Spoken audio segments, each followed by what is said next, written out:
Hello, everybody.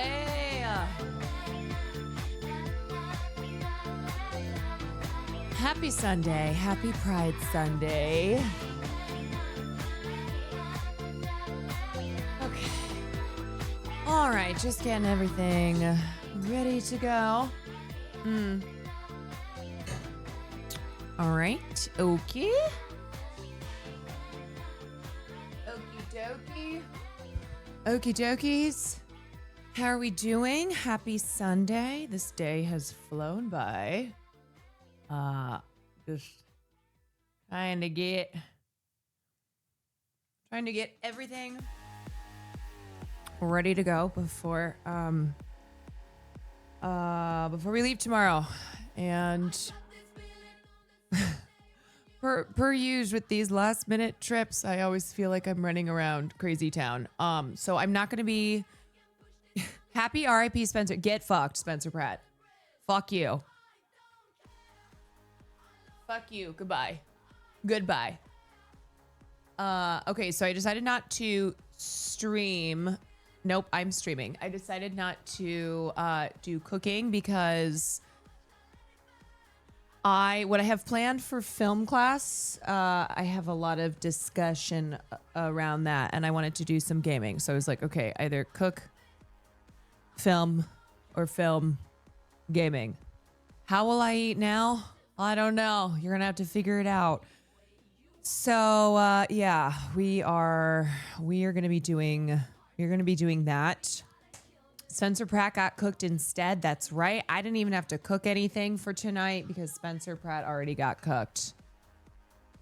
Dunzo. That's it. That's all. Detank, thank you for the 5 months. Jody, thank you for the 5 months. Ashley, thank you for the 43 months. There's important Nyx yaoi lore, really, that I need to learn before tomorrow. I'm a little concerned for being in New York during what might possibly be the Knicks championship, which I think will be awesome, right? But then if they don't win, which I'm not trying to put that out there or anything. Let me just be clear. The city's going to be tore up. So I hope everything goes well. Yeah. Hexing, thank you for the 32 months. Leo Cat, thank you for the 7. Oraid, thank you for the 9 months. Totally Not Bot, thank you for 22. Kristen Bell Slath, thank you for the 20. Holster, thank you for the 7. Mokor, thank you for the 17. Cadavra, thank you for the 35. Jacob, thank you for the 43. Janibus, thank you for the 10. Detag, thank you for the 5. I know I'm going to be in Mumdanistan. So I have to say it's very funny that the Furion boys decided to pick this week because you have the Tonys today. So New York is already, there's a lot going on because it's the Tony Awards. And then you have the NBA Finals. So planning this trip last minute was just really crazy with everything that is happening in New York. Heated rivalry fans, if you're looking for basketball yaoi, look no further than my beloved New York Knicks. College teammates reunited in the league, enemies to lovers. Josh threw Jalen into a door. Now they have a podcast where they passive aggressively flirt with each other. And yes, Josh did finger him on national television. Oh, that did happen. Okay, so we got a little love story. A little Pride Month love story. Nothing goes hand in hand like sports and man love, gay man love in honor of Pride Month. Nothing gayer than sports. You should be aware the first Alan Wake is on sale for $150 right now. Ooh, yeah. Control was like $3, which is great. So I'll buy this too. Might as well. Since it's only $1.50. It's practically free. I wonder why they're having such a sale right now. Okay, let me get that. Yeah. Anyway, how we doing? How's everyone doing? How's our Sunday?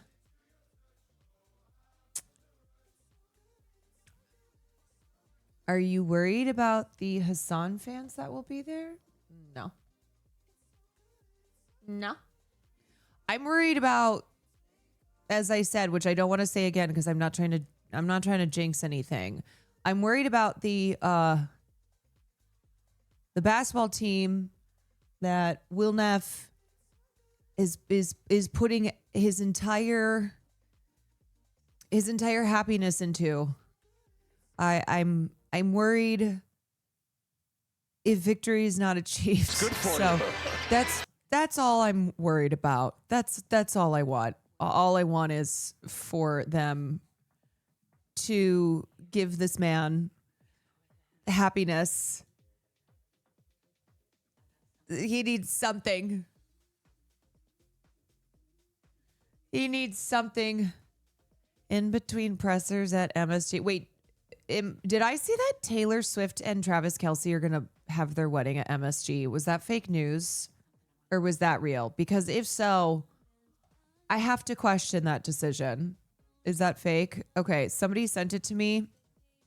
And I did not respond. I just saw the text message and I did not click on it. It was just, I got sent and I thought that seems crazy. Like that it didn't make any sense why anybody, let alone Taylor Swift and Travis Kelce, with all the money they have to get married literally anywhere, would get married at MSG.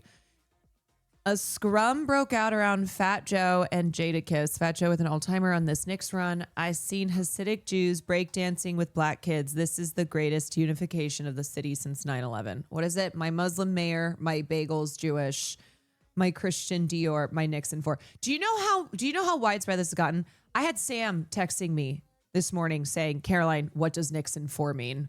And I said, it means the Knicks winning the championship in 4 straight games. And she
Need to stop. No, I don't want to FaceTime.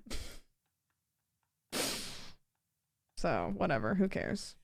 Girl, whatever.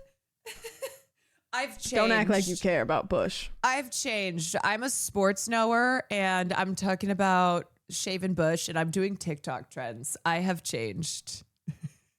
Poor Sam. Poor Sam is also so distraught because she, like, the content that she has put time into, that she's passionate about, has not popped off anywhere close to her, like, fuck ass Wordle, her fuck ass Wordle stuff that she just, it's, you know, that's not something that she has put her whole shaved bush into, if you know what I'm saying. And that's the stuff that pops up. She's like, yep, okay, yep, that's the internet, I guess. Yep, that's fine. That's cool. That's fine.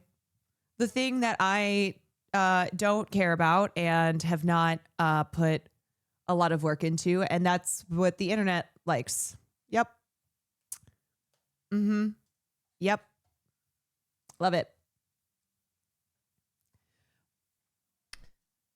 Bossa Nova, thank you for 32. Hogan, thank you for the gifting. You shaved your bush. Oh, here we go. Wow. Really nice. Is that supposed to be supportive? Okay. Sorry. Okay. What's the last? You know what? If that's Sam doing supportive, that's actually classic. Last one. Flirty. That was sarcastic. Hold on, I got to degrease for this one.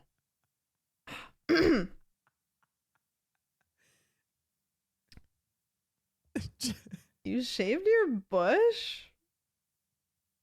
Okay. Watching a 31-year-old woman flirt on Twitch saying, Thank you. You shaved your bush. Thank you so. Yeah. Thank you so much. Do you know what would be really funny? What would be really funny is to do the trend and do it exactly the same. Like every single one, supportive, disappointed, sarcastic, flirting, and you just say it in the exact same intonation. No difference. Okay, what time is it? We're at 30 minutes. I would like to, I take the bi allegations away, which she never should have gotten in the first place. Never should have been given those. Okay, wait. Somebody posted the evil Lizzie or who? Yeah, because I saw that. Hold on. Beep beep beep beep. Yeah. Okay. Yeah. Let me talk about this, and then I do want to get to film class soon, so we can have the full discussion that I have planned around it. So we were just talking about this evil, see you next Tuesday, Lizzie Savetsky. She is a Zionist influencer. She and her husband were supposed to be on Real Housewives of New York, and then they did racism, because they're not just racist against Muslims, they're equal opportunity racist. And her husband supposedly had said the N-word on camera about a black cast member. So she is popping up like once a week now because of her racist antics that are also just incredibly cringy and embarrassing. Like, it's not just being so brazenly racist. It's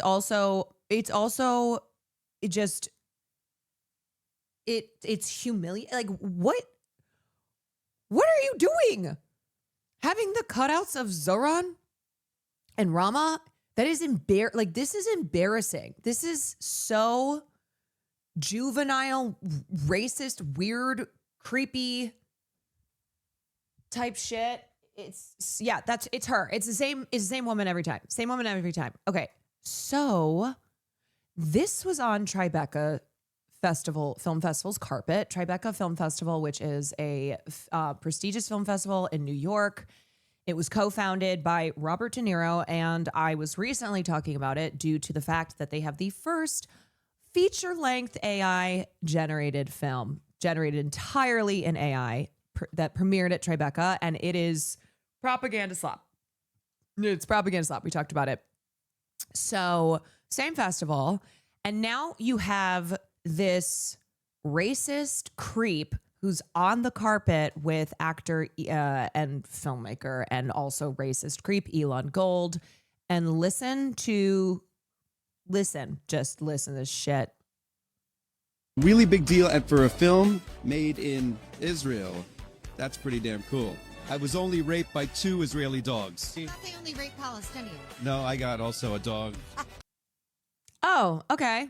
Film Festival, which is a very prestigious It's like a really big deal. It's a really big deal, and for a film made in Israel, that's pretty damn cool.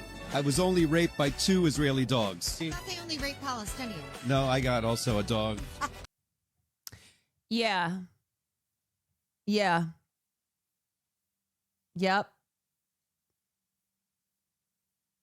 Yep. So that happened.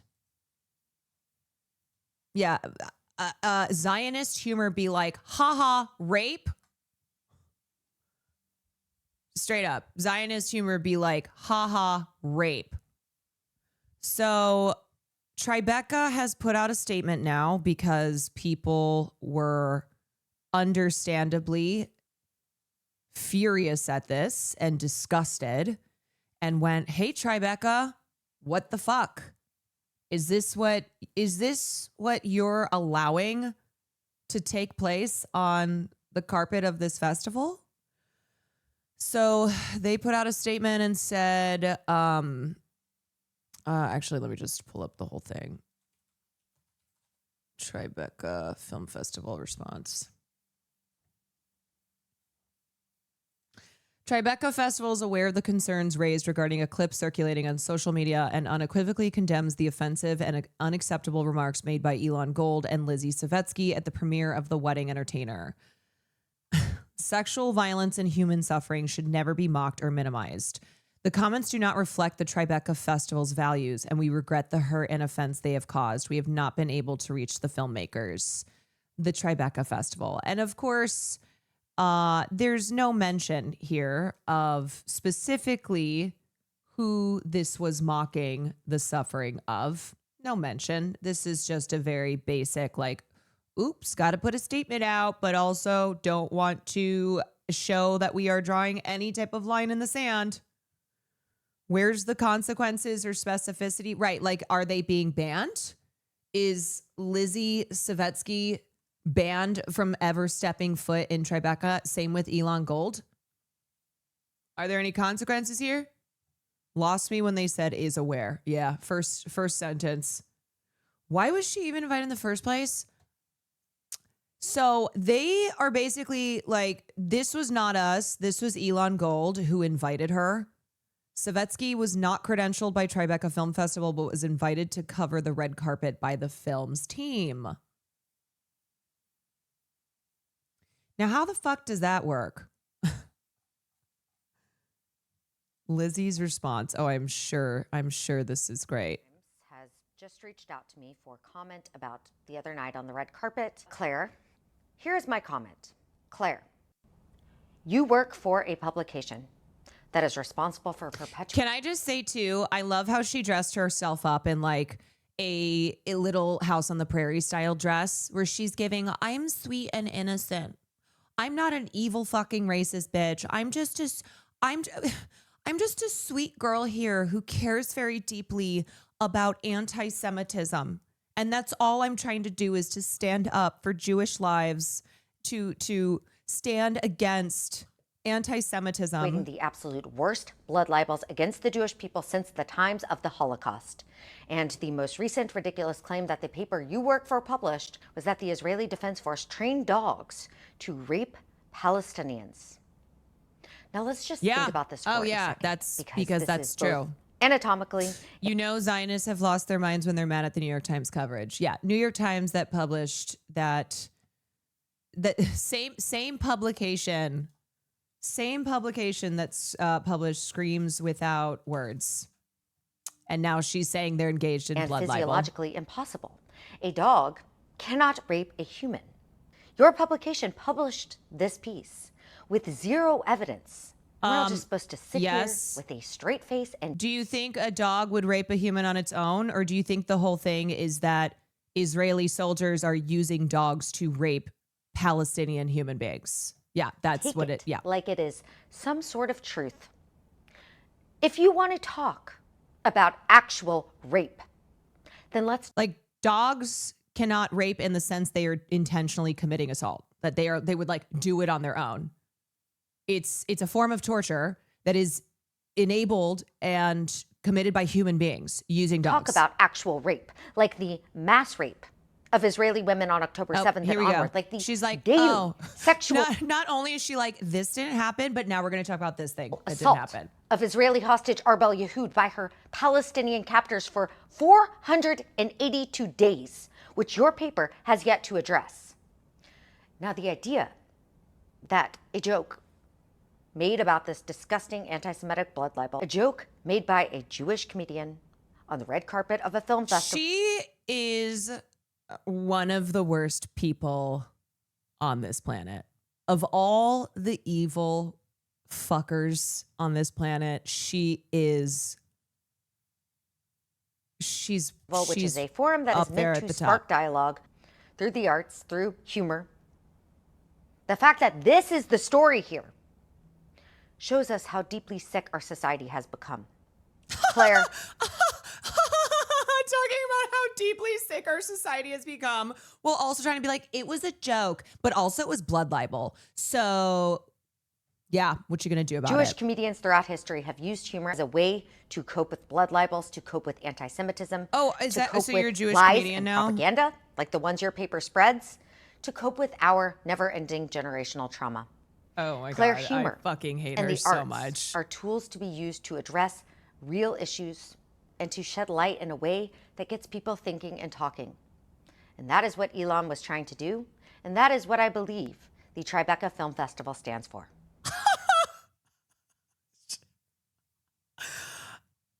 This woman should not be allowed to set foot in public ever. Ever. This is the same dude who tried to guilt trip Hannah Einbinder when she first spoke out in solidarity with Palestine, the kind of upstanding citizens we're dealing with. An open letter to my fellow comedian Hannah Einbinder. You are promulgating the big lie of the Jewish state as the bad guy that indiscriminately kills innocents when we all know that the real bad guy is the one who would kill you, me, and my brother if they could. These people are such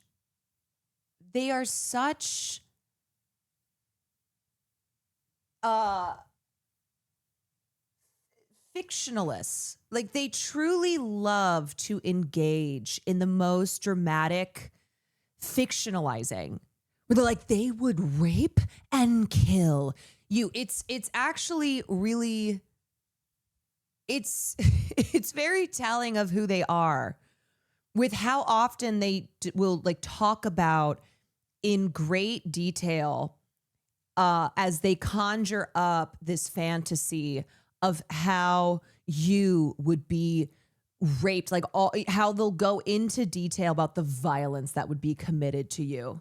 Ghoulish fabulous. Yes. Wait. Isn't he in the clip too? The clip that we watch all the time of Larry David, the clip with Barry Weiss, where apparently Elon Gold decided to ad lib, oh, Barry Weiss is coming because he had just had dinner or something with Barry Weiss. And then Larry David slams the door. It's the Curb Your Enthusiasm clip that people play all the time when talking about Barry Weiss. He also DM'd Daniel Mate because he satirized the Israeli atrocity propaganda. I recognize Lizzie's iconic mug, but couldn't place the loser that she's talking to. Lo and behold, it's this bozo who was kind enough to slide in my DMs to let me know I was a bad Jew for satirizing rape propaganda back in 2023. You're damaged. You're a lost Jew. You think you know the truth, but here's the truth. Like your family who was killed in the Holocaust, you will be killed in the next one. It's also the way that they're like constantly threatening. It's in participating in this fabulism, in this just deranged fantasizing. It's also them making threats. It's like they want this to happen. So we're pro-Holocaust now? Is that what it is? You will be killed in the next one.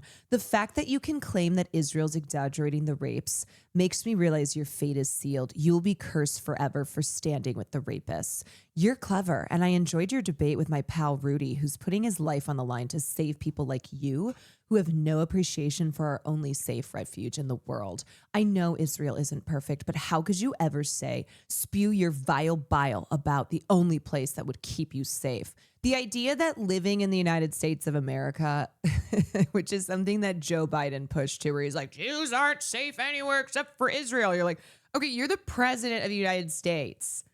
All right, that's fine. Whatever. Every single Arab and European country expelled and murdered our people. Why do you just shut your mouth and pray that Israel does its job? Or you can keep criticizing Israel and hope they stop fighting back. Then within 2 days, another 6 million Jews will die and get raped, beached, and burnt. I will not waste another second with the Chomskys of the world. Nice knowing you. Word. Well, thanks for stopping by to waste a few seconds at least until you got an actual human response. And thanks for the Chomsky compliment.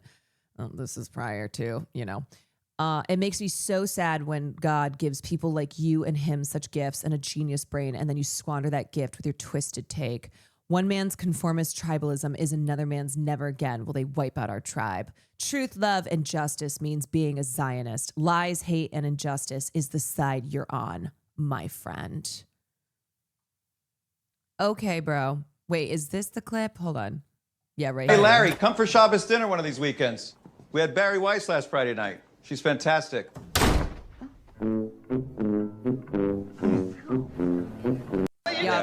Hey, Larry, come for Shabbos dinner one of these weekends. We had Barry Weiss last Friday night. She's fantastic.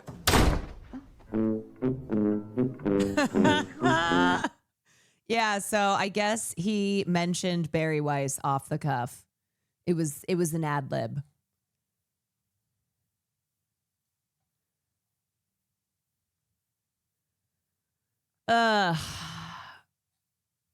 Did you see this clip? Daniel Latte covered a veterans and getting her out. Oh yeah. We covered that. Yeah, it was very upsetting. It was very upsetting for Matt.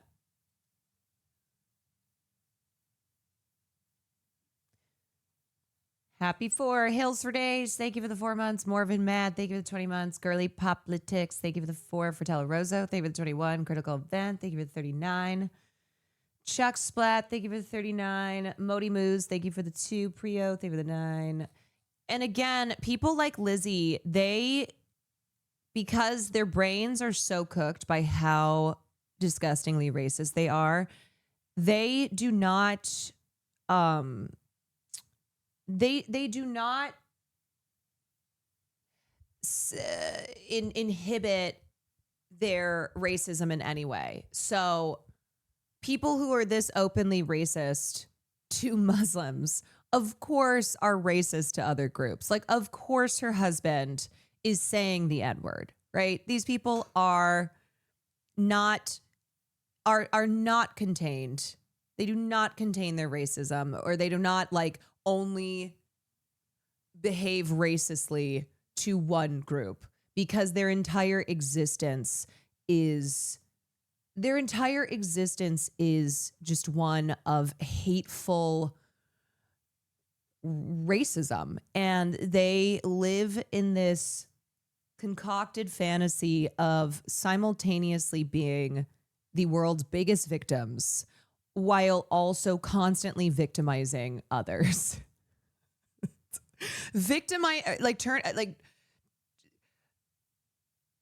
Treating people this way and saying that they are actually the ones who are victims, and they're rich. Like, these are rich influencers in New York City. The people who cry the most about how they are unsafe are wealthy elites in a city like New York. And so they have to make up instances demonstrating how unsafe they are, because the reality is they're not unsafe.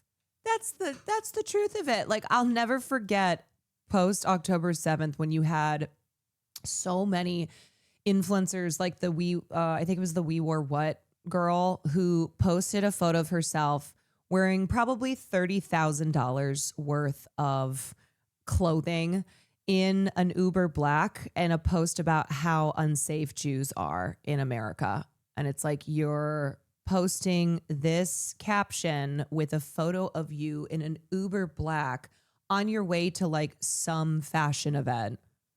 Yeah, free parking is what sums it up. Oh, my friend saw signs that she thought said free Palestine. It said free parking. The Jews are tired.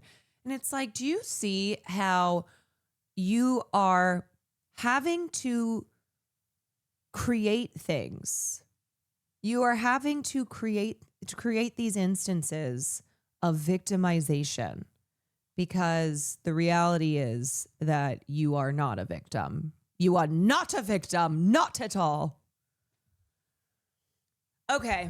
Anyway, anywho, it is Sunday, and I don't like to cover too much news because I like to focus on film class.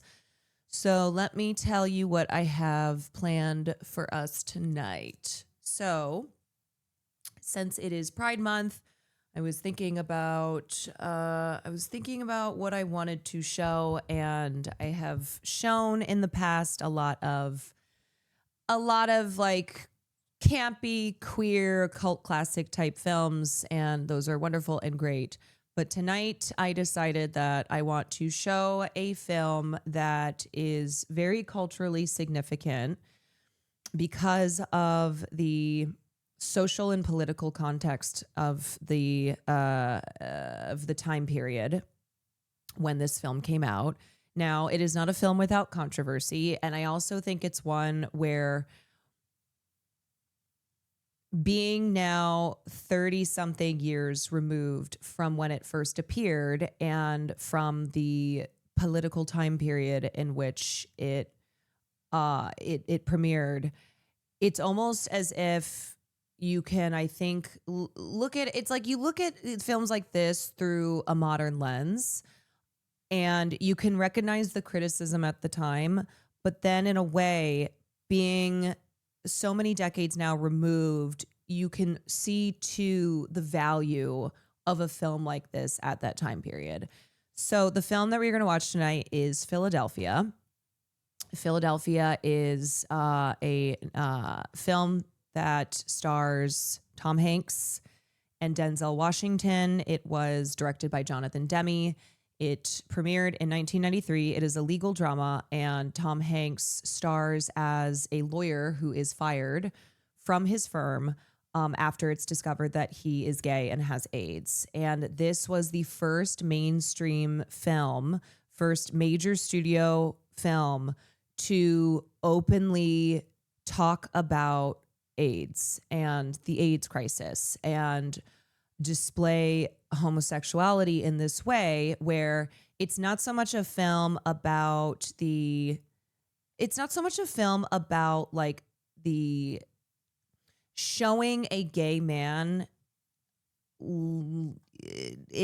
living his life and being unafraid to like show a gay man in his life. It's more about the issue of this legal firm firing someone for being gay and having AIDS, and it really focuses on the fight against that. And so it's an important film because this was in 1993, and as we know, the AIDS crisis, which really burned through so much of the 80s, we had 3 presidents who are responsible for really ignoring the crisis due to existing homophobia in society, and because AIDS was considered to be gay cancer. It was something that further, it was stigmatized because of how prevalent homophobia was. And it was something that Reagan, Bush, and then Clinton all largely ignored, especially Reagan, because of this notion that this was a disease that only affected gay people.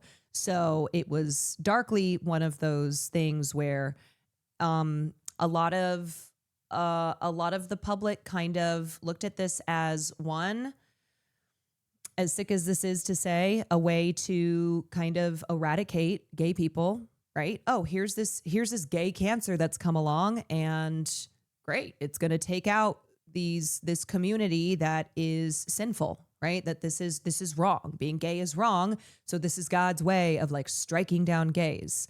There was so much misinformation about HIV and AIDS. It is not something that it like affects people based on sexual orientation. It is not a gay disease because it is not a disease that only affects people because they're gay. And also, there was just a lot of delays in funding. There was a lot of misinformation that was purposely spread. There was largely an ignoring of what was a full-blown epidemic. And so during Pride Month every year, remembering those who died during the AIDS crisis and honoring their lives and, ensuring that young LGBTQ people remember history and the generations who came before them and how they had to fight in so many different ways to have rights, to have to have their lives matter.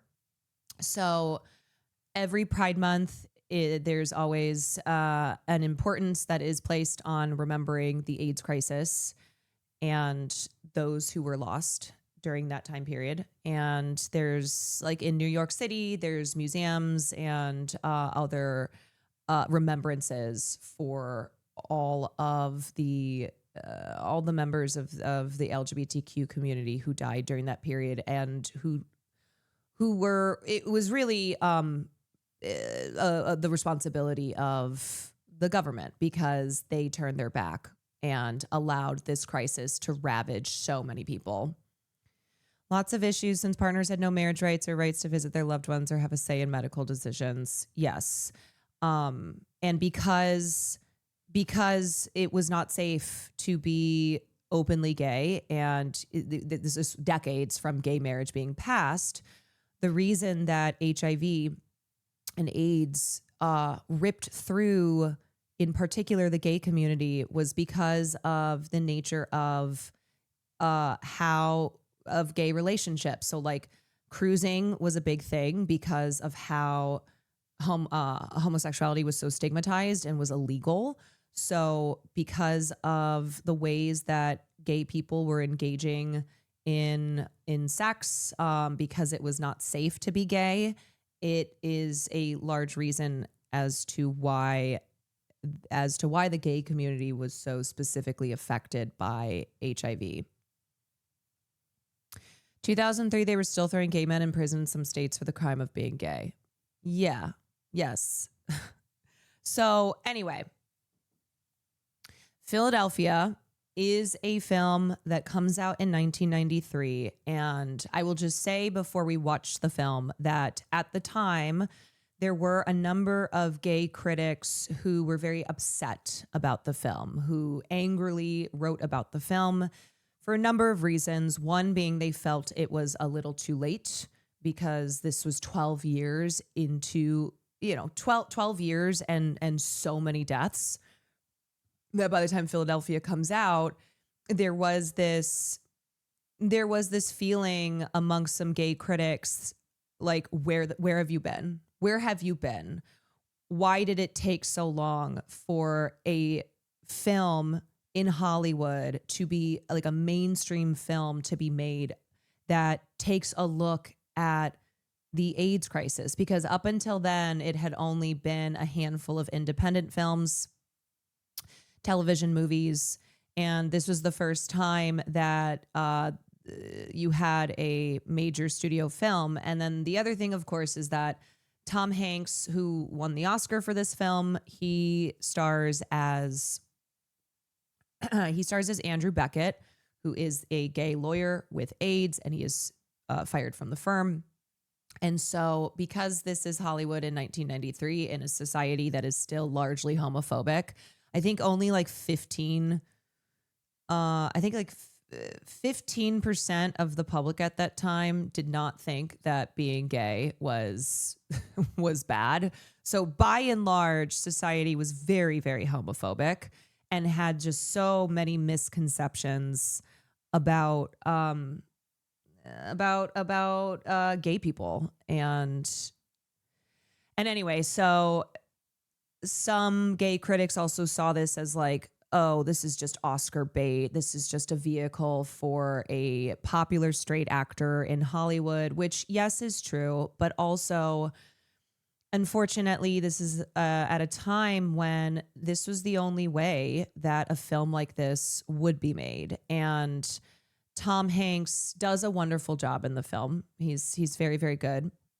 And he's talked about how if this film were made today, this would need to star a gay man playing this role. But back then, because Tom Hanks was also, this was in his like comedy kind of beloved, guy next door type of roles. This is before he got into his drama work in the 90s.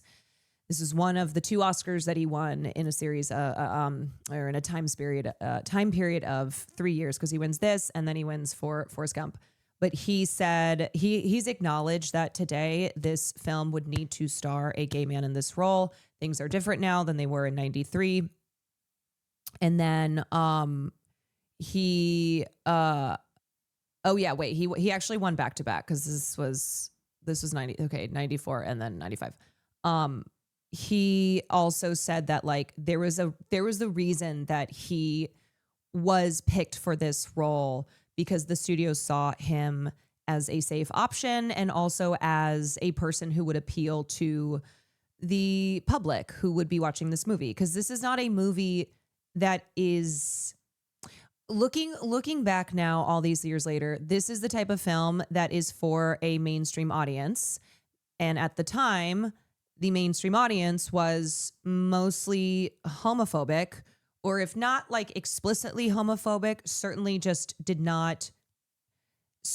not value gay lives and did not have an understanding of the AIDS crisis. So for a lot of people, Philadelphia was the first time that they saw AIDS and the crisis of AIDS depicted on screen.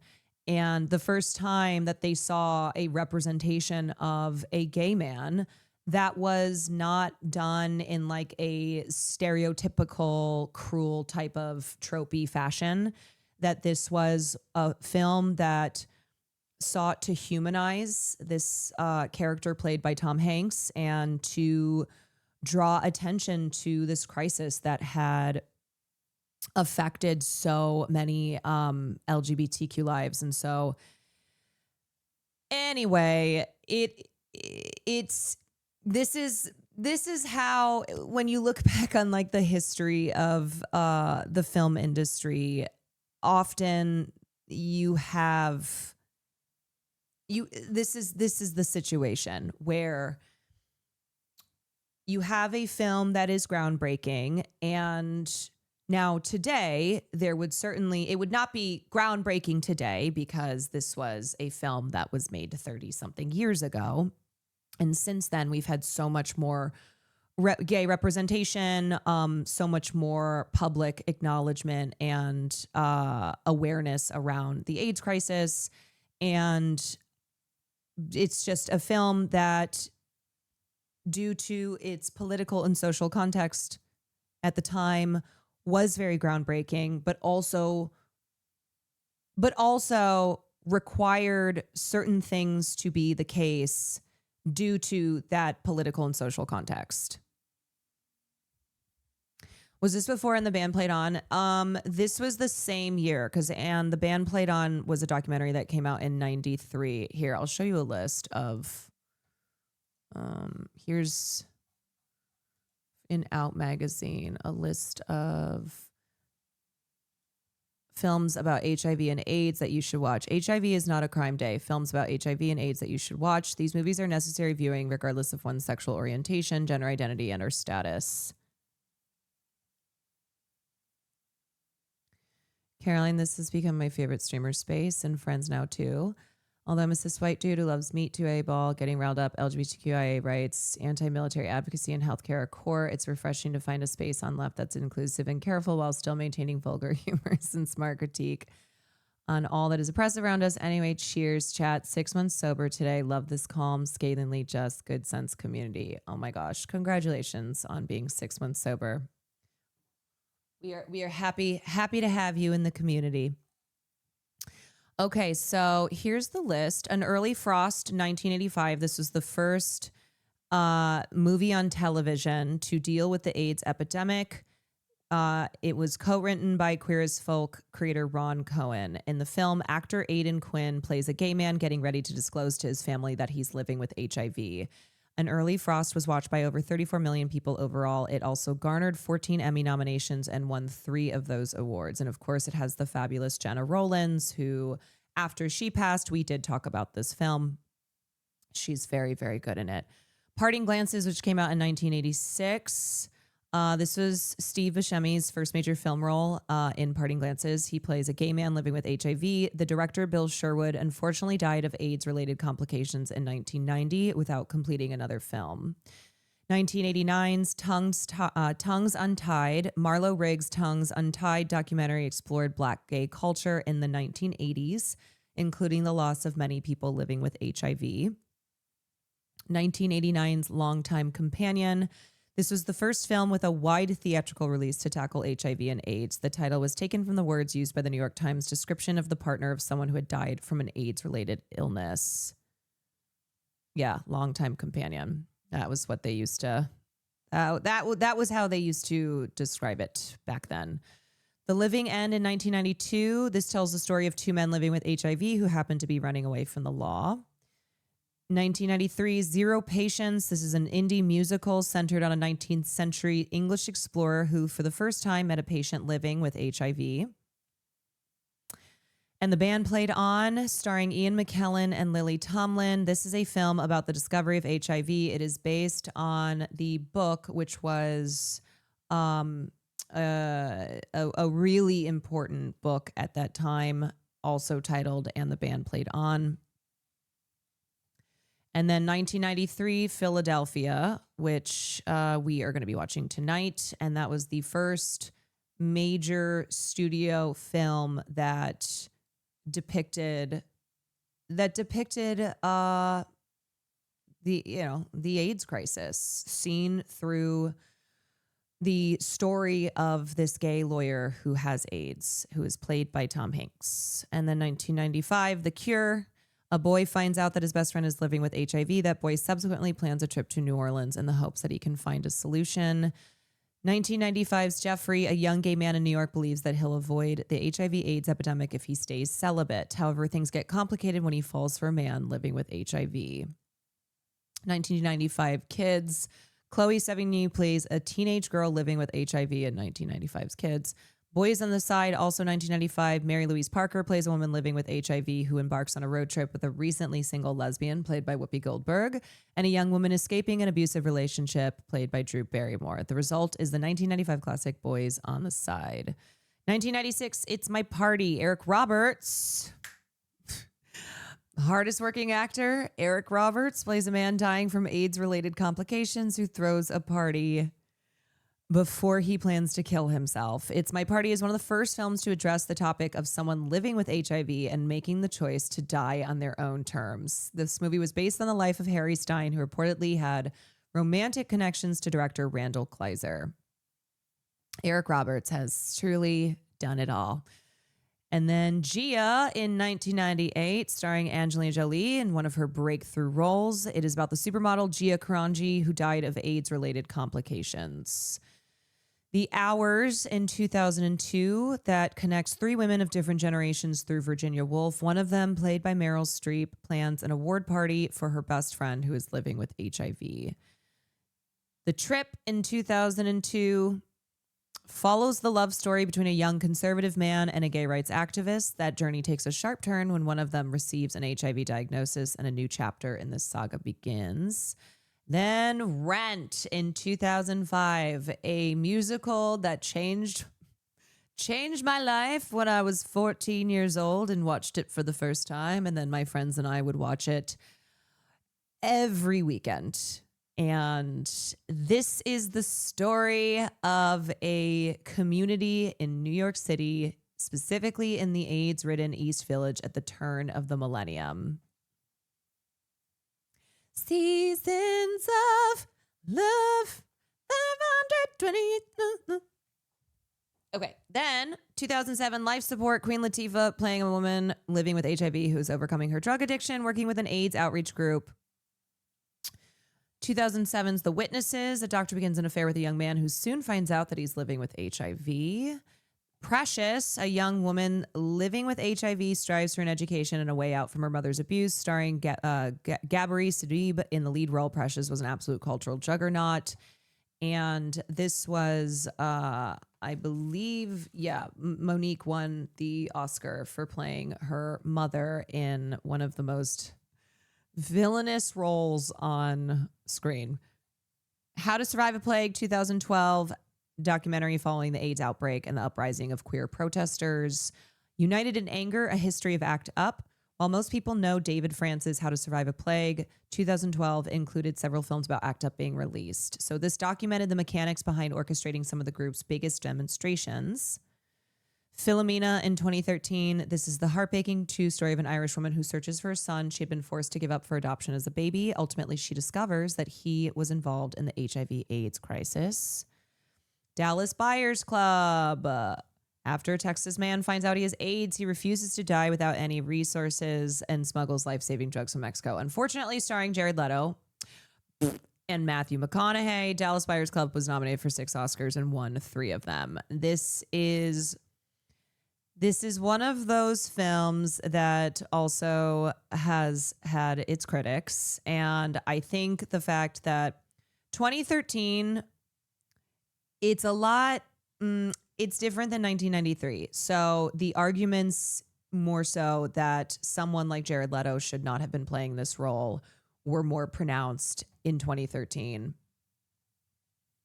Behind the Candelabra, this is about Liberace, played by Michael Douglas, and his relationship with the much younger Scott Thorson. Liberace died of AIDS-related complications. I have to say, too, in 1993, as I said, part of the criticism was that Tom Hanks, a household name, beloved actor, had been cast in this role. And so a lot of gay critics saw this as just Oscar bait, a vehicle for Tom Hanks, yada, yada. But now, being removed 33 years later, seeing how, that was the only way that this film was getting made, is having someone like Tom Hanks, because the way too that the largely homophobic audience who watched this film were more likely to sympathize because the role was played by Tom Hanks. But as you see, even as we have gotten further away from that time period, as we have progressed, as we have talked more about the importance of representation and of diverse casting, there are still so many examples of how straight, cis actors in Hollywood will take on these types of roles because they still serve as Oscar vehicles, and that there's still this issue of not casting trans and queer actors in these roles that are specific to the experience of being trans and queer. So that is a conversation / debate that is still ongoing because of how this continues to happen. That it's like, one way for a straight cis actor in Hollywood to win an Oscar, go play a trans person, go play like a closeted gay person. Was Tom Hanks a household name? Yes. He just hadn't yet gotten into his era of being a dramatic actor. So Philadelphia was that vehicle where people went, oh, Tom Hanks, he can do drama. He won the Oscar for it. So yeah, he was basically America's dad at that point. And then the 90s was Tom Hanks doing serious dramatic roles, which showed just how diverse his range was as an actor. So The Companion in 2015. Then we have Holding the Man in 2015, 120 BPM 2017, Paris 559, Theo and Hugo, Bohemian Rhapsody. Oh, God, I just will never get over those teeth. Never get over those teeth. So, again, another example of a straight cis man winning an Oscar for playing a famous gay man who has HIV. I both hate and love this film. Yeah, I think people, even when it came out, that was kind of the sense. It wasn't even like this came out in 2018, so not even that long ago, but it's not even one of those, like, as time's gone by, people have turned on the film. When it came out, a lot of people were like, interesting what y'all decided to not put in this film. And the fact that it was the other members of Queen, the ones who are alive, who had creative control of the project. So the version of Freddie Mercury and Queen that was depicted in this film, well, I think that had to do with the fact that the members of Queen had a lot of say over what story was told. And then Howard in 2018. So this is about Howard Ashman, who was the subject of the documentary, and he was impacted by complications related to HIV and AIDS. And Howard Ashman was behind works like Beauty and the Beast, Little Mermaid, Aladdin, Little Shops of Horrors. So he was a lyricist and a playwright, and he wrote some lyrics to some of our favorite songs from childhood. Eyes of Tammy Faye in 2021, also an Oscar vehicle for Jessica Chastain. She won the Oscar for that. Tick, Tick, Boom, Jonathan Larson, played by Andrew Garfield. And then 3 months in 2022 with Troye Sivan, who realizes he was exposed to HIV and has to wait for 3 months to get the results of his test. Completely blocked that one out of my mind. Which one? Tick, Tick, Boom.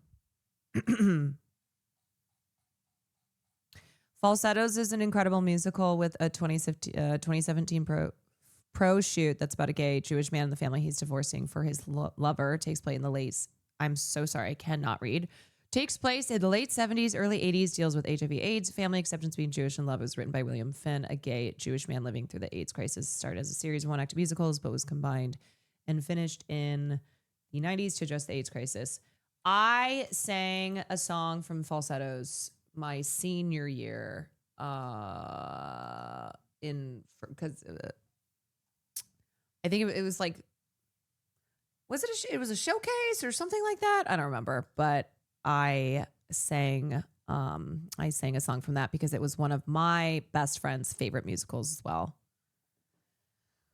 Was it I'm Breaking Down? I think so. I think it was that. I sang that, and then I remember I sang a song from Falsettos, and then I did I'm Still Hurting from Last 5 Years, which was very dramatic.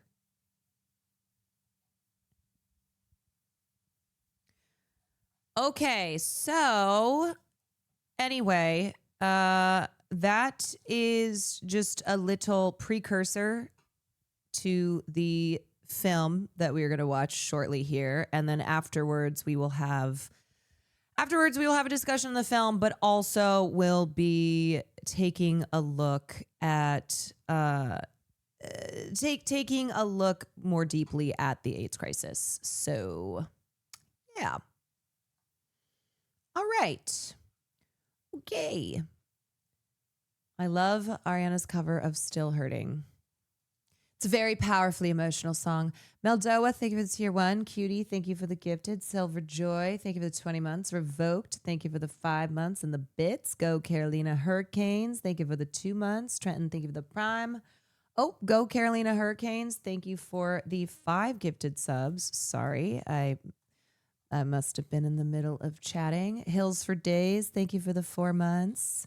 Spencer Pratt lost. Yes, we already talked about Spencer Pratt losing. We will talk about it more tomorrow. But I don't want to take up too much more time so we can get to our film night. So this film also won an Oscar for Best Song. It is a song by the boss himself, Bruce Springsteen, and it is titled Streets of Philadelphia. It was also nominated for Best Original Screenplay, but it lost to The Piano. And then 1994 Oscars was a big year for a film called Schindler's List. So it's always amazing. I always like to look back because one of the things about this film is that Denzel, who's starring alongside Tom Hanks, he was not nominated for his role. And it's one of those that people will say he was snubbed, but then you look at the list of nominees and you're like, holy shit. Tommy Lee Jones won for Fugitive, I think. Tommy Lee Jones, 1994. Yeah, he won for Best Supporting Actor for The Fugitive, which we also watched for film class. Isn't it insane that we made Spielberg wait until 94 to finally give him his Oscar? Yeah. Crazy. He had to make a movie about the Holocaust. And then Hollywood was like, okay. Yep. Now you get an Oscar. Because he's Denzel, the best actor ever. He's so darn cool. I don't want to say too much about his role, but I will say he plays a homophobic lawyer. And he represents a lot of how the public saw gay people at that time. So it's a challenging role. I mean, Denzel can fucking do anything. But one of the reasons that people think Denzel should have been nominated was because the challenge that he had in playing this character that is a homophobic lawyer, but can't be too much of a villain, and just kind of the balance that needed to be struck there was why like there are those who say maybe he should have been nominated over Hanks, or they both should have been nominated. But anyway. Okay, let's play our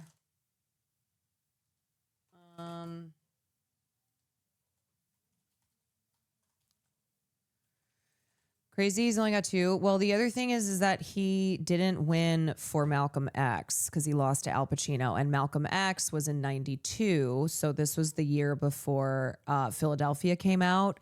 And this is one of those where like a lot of people believe Denzel Washington, this is one of the most egregious snubs in history.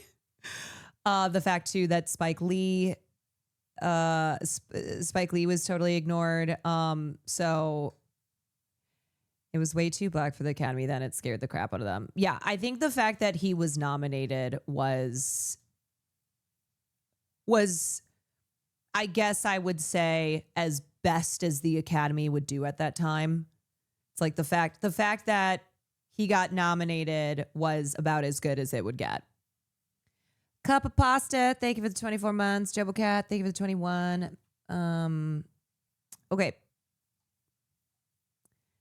Have you seen Disclosure Day yet? I have not seen Disclosure Day yet. I saw 4 movies in the last week. I saw Boosters, Sheep Detectives, Obsession, and Backrooms. I'm like, okay, that's a lot of movies. Is it even out? No, it's not out yet. Okay. All right. Here's our movie rules. This is your chance to go. This is your chance to go get a snack, go to the bathroom, go get cozy. This is about a 2-hour film. So do what you need to do. And you got about 3 minutes. It's a groovy time for a movie time. So grab your gap and grab a seat. He won for Training Day. Yes. He won for Glory and he won for Training Day. You can't beat my meat for a special treat. Sucking on me is really neat. Don't be a jerk and don't be a fool. Be a good neighbor and follow these rules.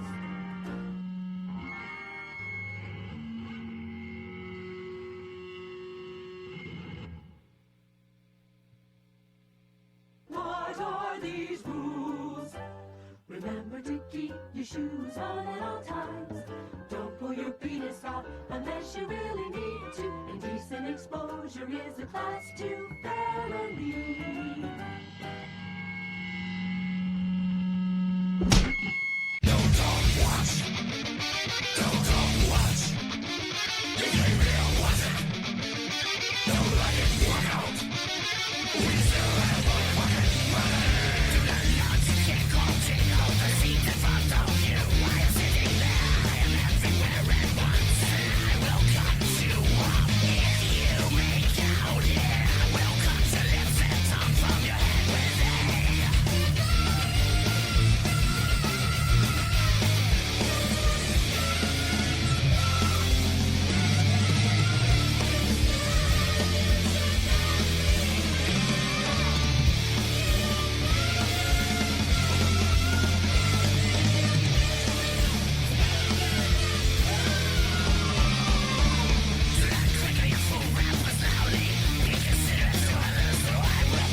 Recon, thank you for the Prime. Red Armadillo, thank you for the Tier 1.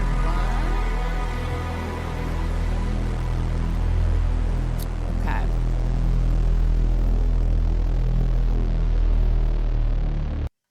Netrunner, thank you for the 12 months. Okie dokie. Here we go.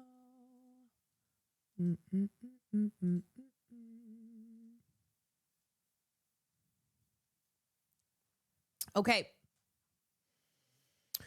1993's Philadelphia, starring Tom Hanks and Denzel Washington, directed and produced by Jonathan Demme, who had just won the Oscar for Silence of the Lambs.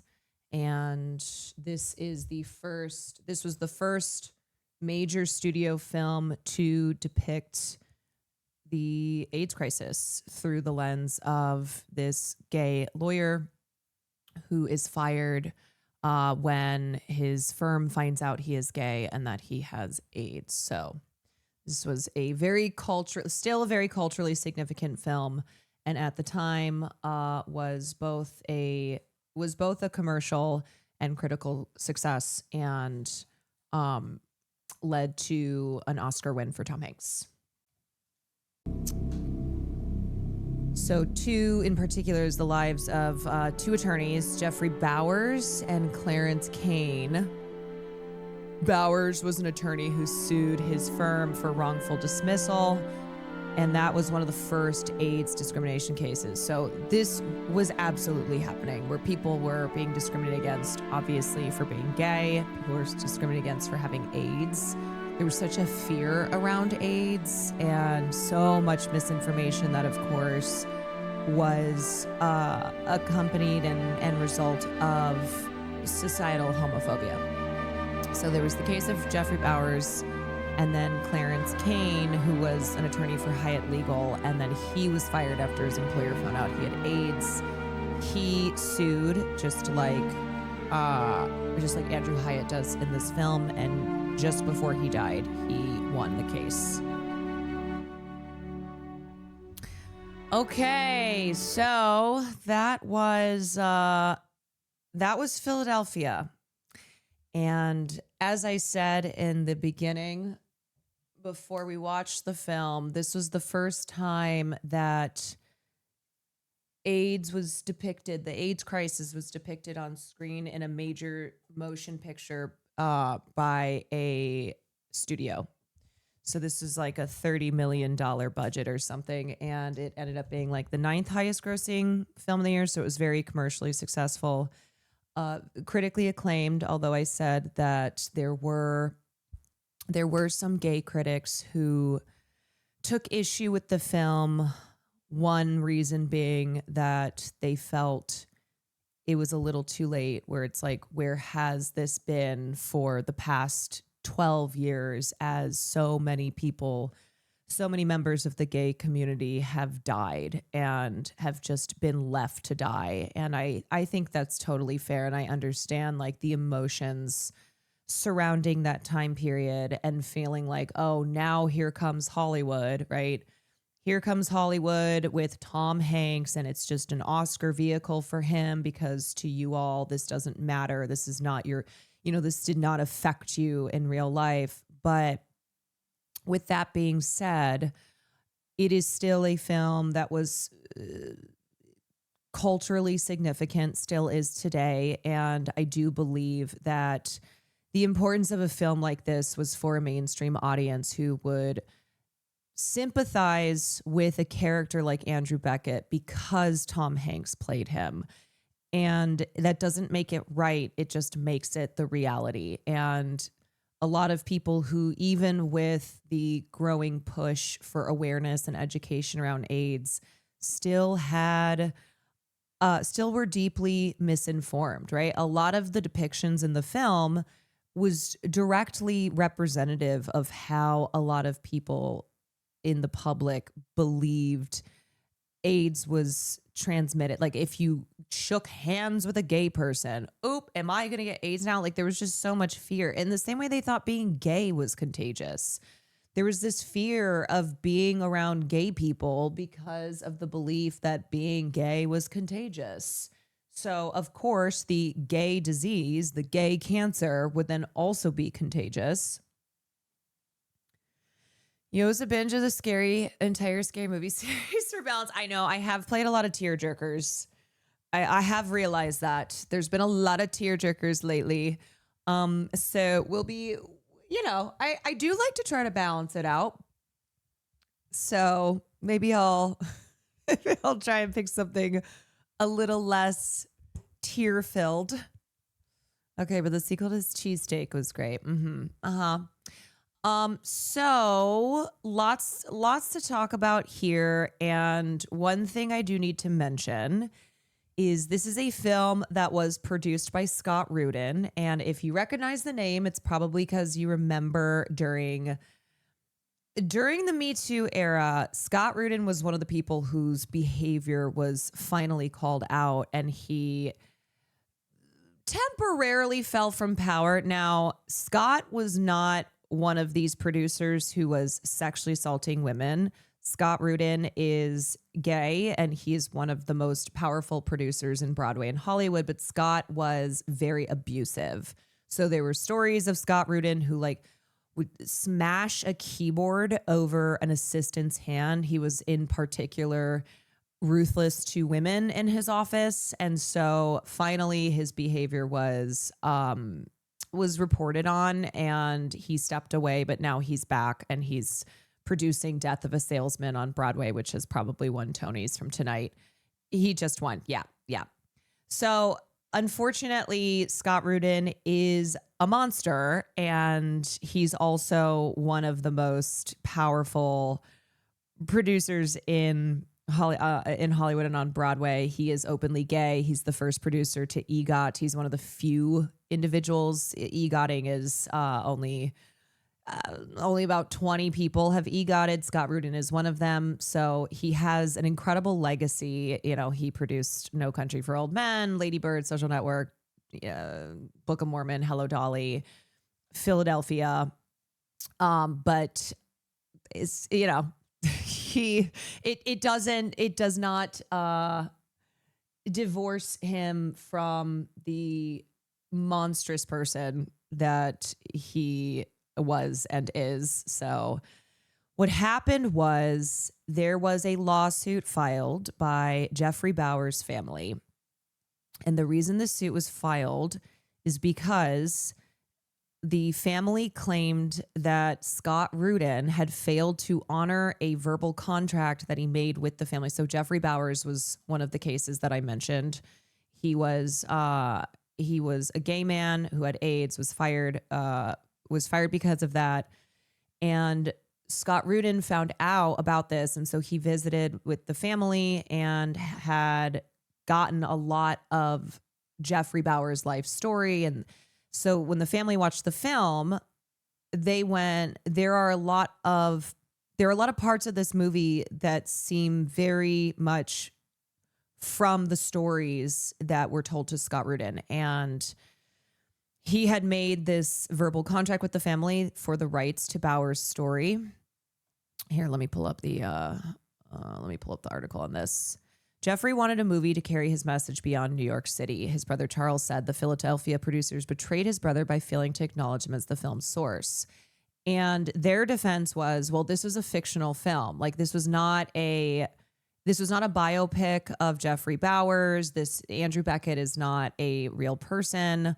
But still, Jeffrey Bowers should have been acknowledged and the family should have been compensated. So they ended up suing. The suit alleges that Rudin contacted Bowers' lawyers, Robert Balsam and Daniel Ferber, in 1988 to express interest in making a movie based on Bowers' story. Balsam and Felber had represented Bowers in a 1986 discrimination suit against his former employer, Chicago firm Baker and McKenzie, for firing him because he had AIDS.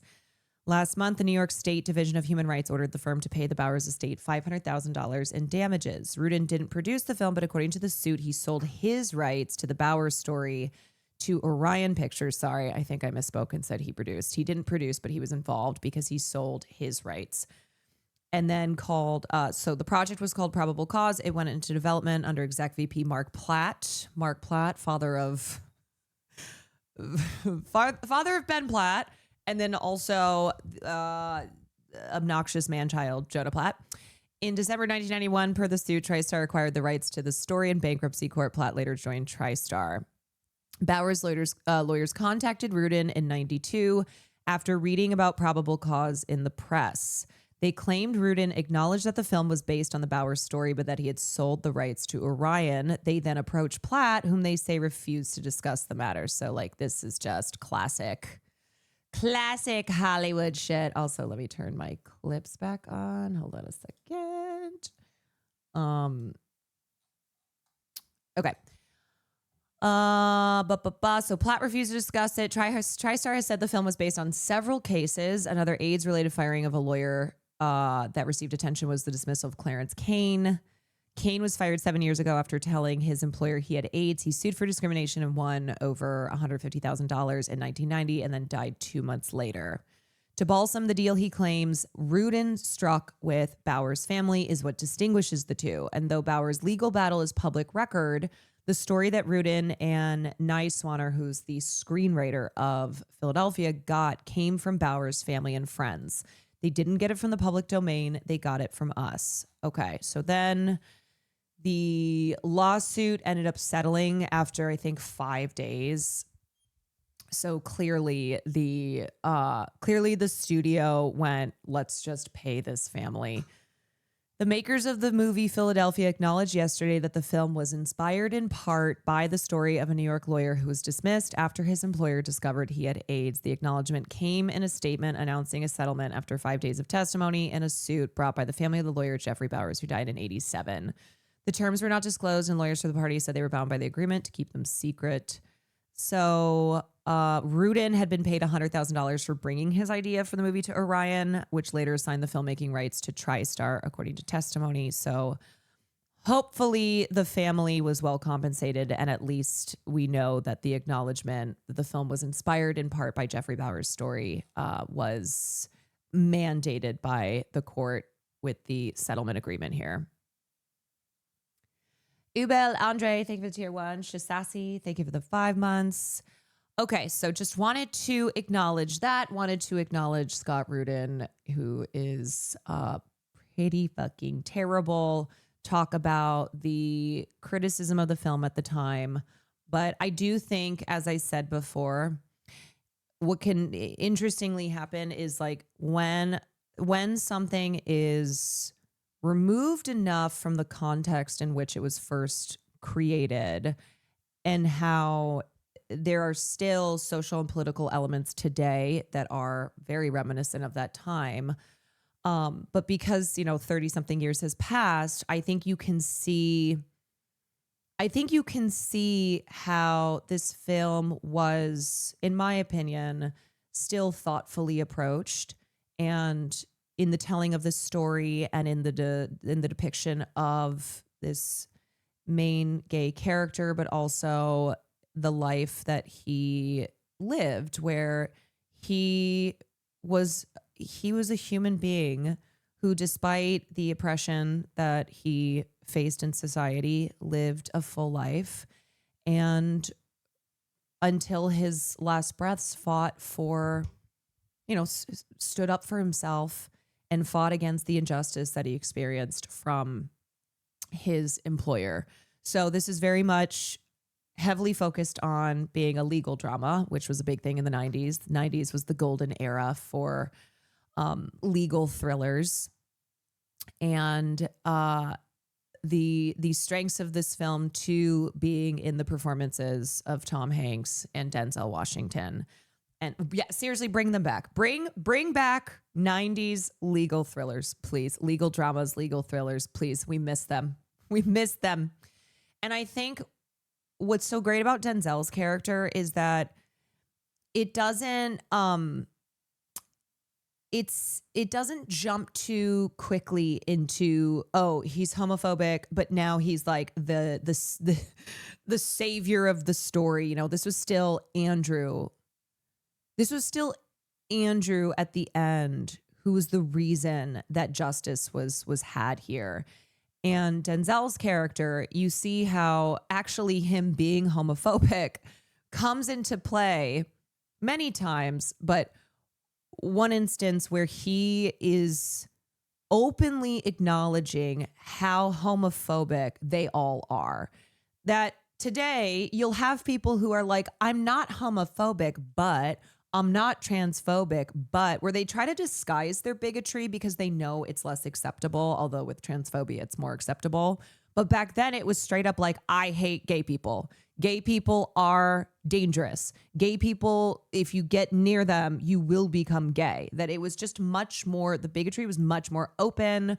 There was no gay marriage. There was, anti-sodomy laws were still in place. Gay people had to really live undercover, which was a reason too that HIV and AIDS ripped through the gay community, because of the fact that gay people were forced to have encounters that put them in danger, like having to meet in a dark place in a gay porn theater in order to have relations, because it was illegal, because they would go to jail. They would be hate crimed. So there was not safe sex being practiced because of the lack of education, because of how repressive society was. And then in turn, they were blamed for the AIDS crisis because they were gay. So Denzel's character, we see we do see him transform, where at the end of the movie, it's not like you can see how much he has changed because he sees Andrew as a human being. He sees all the people who love him. He understands that a lot of his bigotry is not, it's irrational and it's unfounded, but it's a result of being conditioned in a society that is incredibly repressive and has manufactured fears that then have, from the moment that children are born into society, they are being taught to be afraid of what is different because what is different is bad and there's a danger in it. So seeing him, I think Denzel's character is representative of the mainstream. And this was a film that, because it was it was a studio film, it was a big deal in that sense that it was a film about a gay man who has AIDS for a mainstream audience. They were Denzel and also the other homophobic characters, but the hope being that people would see themselves in Denzel and then see how this man has to push through this homophobia. And the reason that he does that is because he recognizes Andrew as a human being. It serves the story because he uses his own homophobia to prove the bigotry in his case. Yes. And one thing you'll notice is that Jonathan Demme engages in a lot of tight close-up shots. That is a part of his style, but also because it really puts you up close and it puts you in the shoes of these characters. And so a lot of times it feels like they are talking directly to you because it's not just a close-up shot. They're also delivering lines to camera. So it's very, a lot of moments where it's very claustrophobic, where it's very intense. Like you can't escape. Like you are right up close. And hi. Oh, thank you. It was so good in telling the story and humanizing the characters. Yes. And in really putting the audience right up close, experiencing what these characters are experiencing, put them in their shoes. Okay, so Rock Hudson was mentioned in this film. Let me talk a little bit about the 80s and how the AIDS crisis started to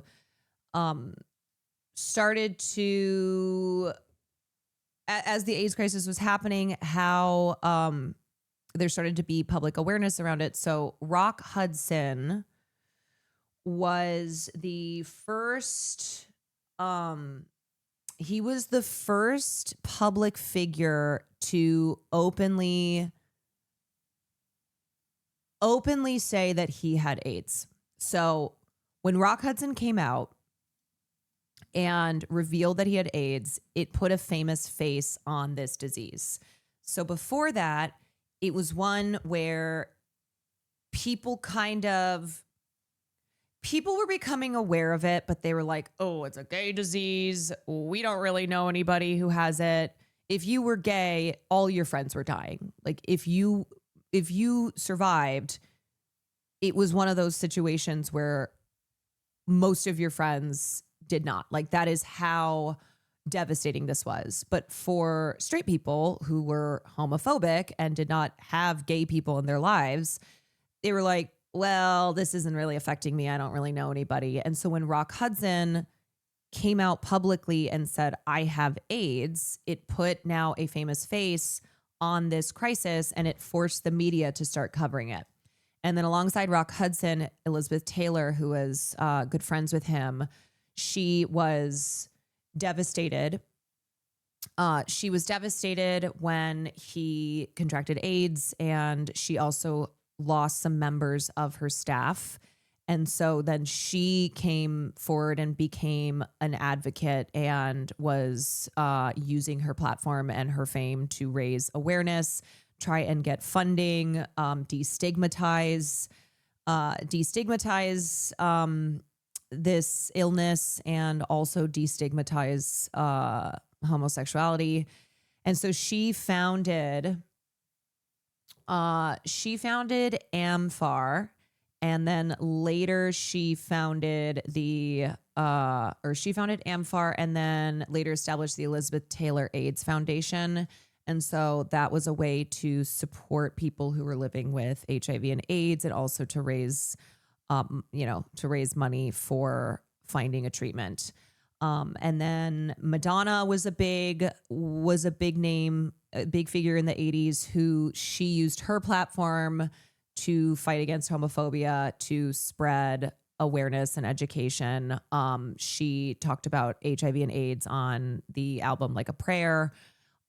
Princess Diana, the photos of her in the hospital hugging people who were sick and shaking hands and showing like that she was in close personal contact with them, that had a huge effect because, as I said, people thought you could contract AIDS from just being in the vicinity of a gay person, that like if they looked at you, let alone shook your hand or hugged you, or if you just got anywhere near them. George Takei's book covered the epidemic from his perspective. It was heartbreaking. He also spoke about how it was just all your friends dying and how they all looked out for each other. Mm-hmm.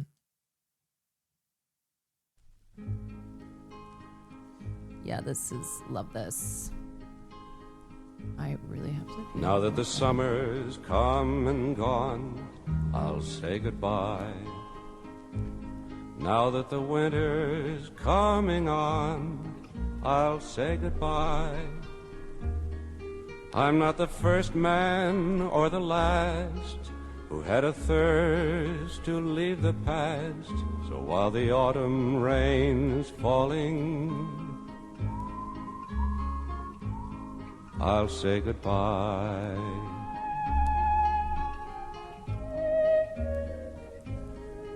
For every star that falls to earth, a new one glows.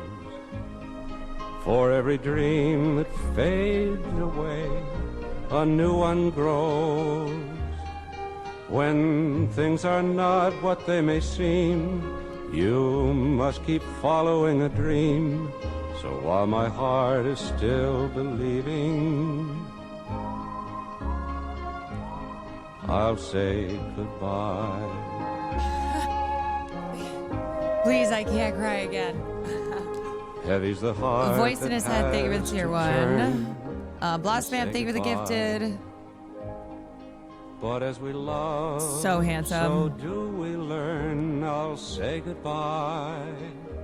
The world is wonderful. Was Bob redeemed at the end when he tells the other partners to have compassion for Andy and that he regrets everything? I don't think he's fully redeemed, but I think that shows that.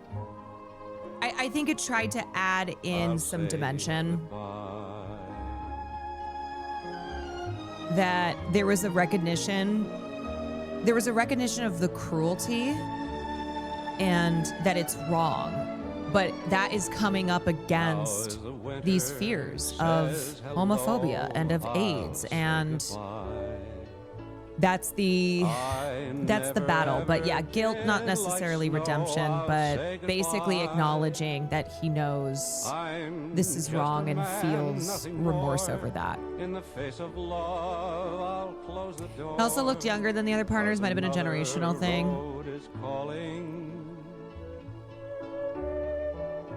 All right, let me pull up.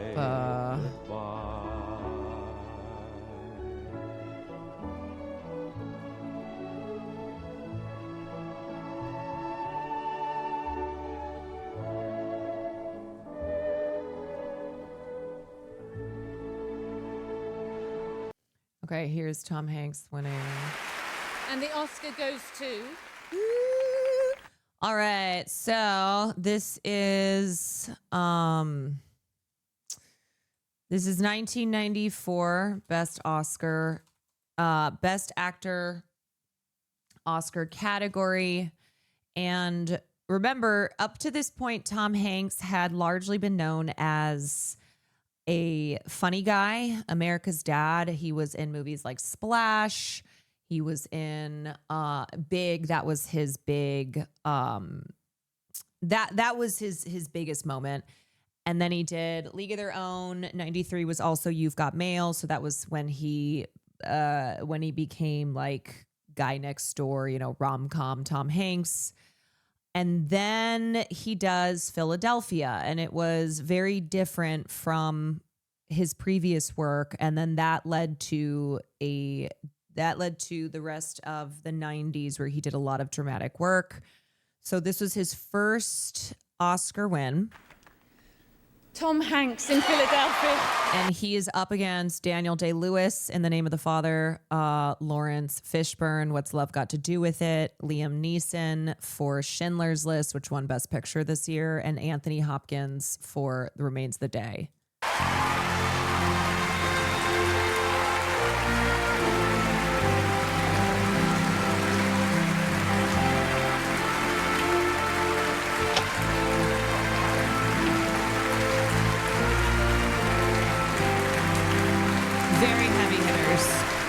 Now, Hopkins had just won the Oscar the year before for Silence of the Lambs, which is also Jonathan Demme. Or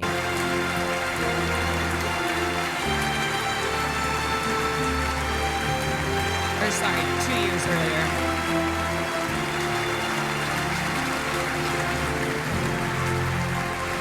Oh, Antonio!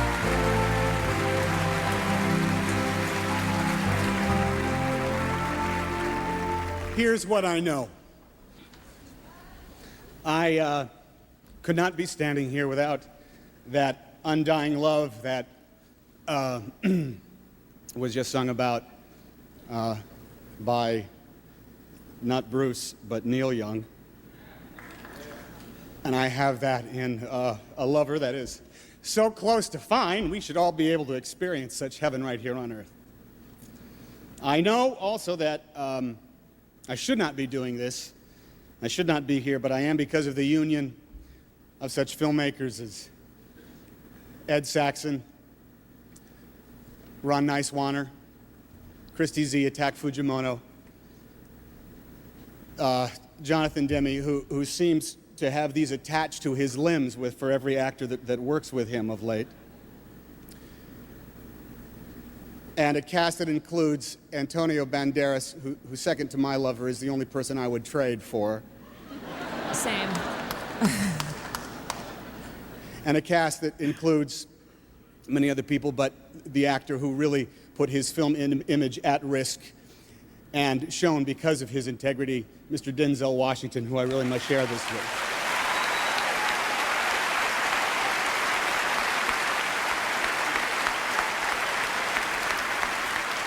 I would not be standing here if it weren't for two very important men in my life, so two that I haven't spoken with in a while, but I had the pleasure of just the other evening, Mr. Raleigh Farnsworth, who was my high school drama teacher, who taught me that act well the part, there all the glory lies.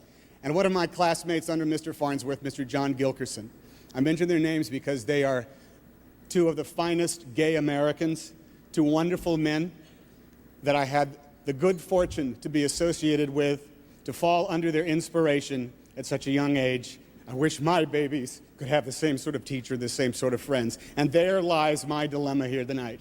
I know that my work in this case is magnified by the fact that the streets of heaven are too crowded with angels. We know their names. They number 1,000 for each one of the red ribbons that we wear here tonight.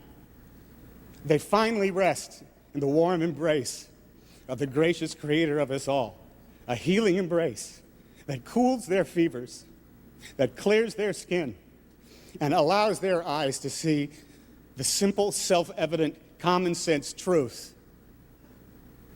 that is made manifest by the benevolent creator of us all and was written down on paper by wise men, tolerant men in the city of Philadelphia 200 years ago. God bless you all. God have mercy on us all, and God bless America. Damn. He just pulled that out of his pocket, man. Whew. Didn't even look at a paper. Holy crap. Acceptance speeches in the 90s used to bang. Wow. Here's Tom Hanks reflecting on playing a character with AIDS in 1993's Philadelphia. A twofold process to it. One was to be educated in actually what happens to the body when it's invaded by the virus. And I spoke to Dr. Yeah, and that was one of the important parts of the film, is that it did not shy away from showing how AIDS affects the body, lesions and all. And that was actually a pivotal part of the case in proving that they knew he had AIDS and they fired him. They discriminated against him because he had AIDS. So seeing it, this is one of those where, like, again, a lot of people in the public who had managed to avoid it so far because it had not personally affected their lives, because they don't see us all as connected, right? That's the problem in society when we do not view each other as one another as neighbors, that we are all living on this one planet together. And so what affects, one of us affects all of us. So at this time, people who had tried to avoid the reality of how devastating AIDS was could not avoid it in a film like this, because it showed just how greatly it devastated the body. Julian Falutz at UCLA. I spoke to a great number of people who have AIDS. I would spend a day with a couple of people and I would say, listen, I'm going to ask the most pedestrian questions about where were you when you found out you had AIDS? What was your reaction when you were told? You also had to change yourself physically. We shot the film in continuity. Starting, the first scene was the first scene and the last scene was the last scene, so that I could undergo the weight loss that was needed because of the time changes in the film. How much weight did you lose, do you know? I think it was 37 pounds, I think. I've read a statistic that there were 53 gay men who appeared in various scenes in that movie. And within the next year, do you know the end of that statistic? There's only a handful that are left. 43 died in the next year. And you must have known some of them very well. Well, the camaraderie that exists on any film is something that becomes quite palpable within the window of the film itself.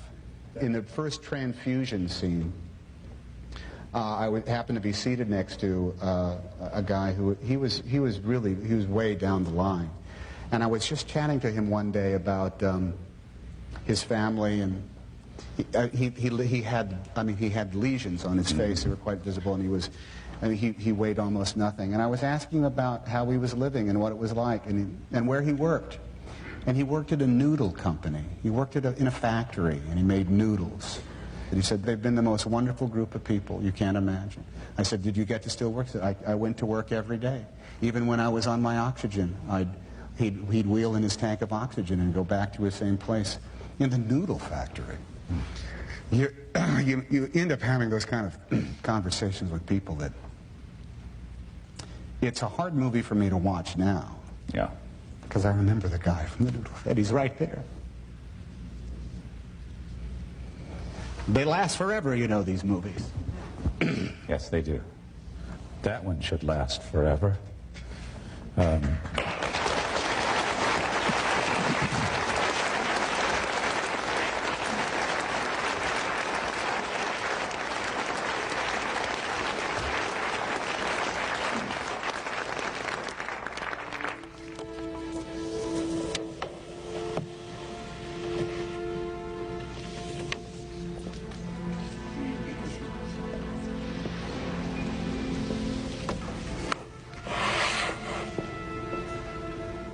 The Federal Vocational Rehabilitation Act of 1973 prohibits discrimination against otherwise qualified handicapped persons who are able to perform the duties required by their employment. Although the ruling did not address... They can't answer. I timed them out for 5 minutes because that was a very unnecessary comment. Almost the entirety of the gay men who were employed as extras on this film who had AIDS died. The specific issue of HIV and AIDS discrimination. Subsequent decisions have held that AIDS is protected as a handicap under law, not only because of the physical limitations it imposes, but because the prejudice surrounding AIDS exacts a social death which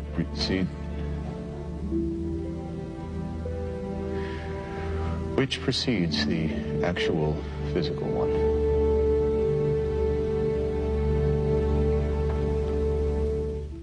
There's a Okay, and then here's Tom talking about the impact of the film on the AIDS crisis, and then talking about if this film were made today. Wrote down in the city of Philadelphia a code for which we can all live by, and that is all men are created equal.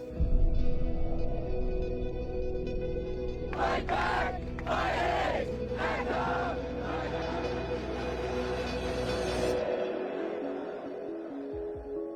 Mr. Beckett, come in. Is this a common thing? Actors play roles in historic films, but it impacts them deeply for years to come, like Tom Hanks with this film. Sure.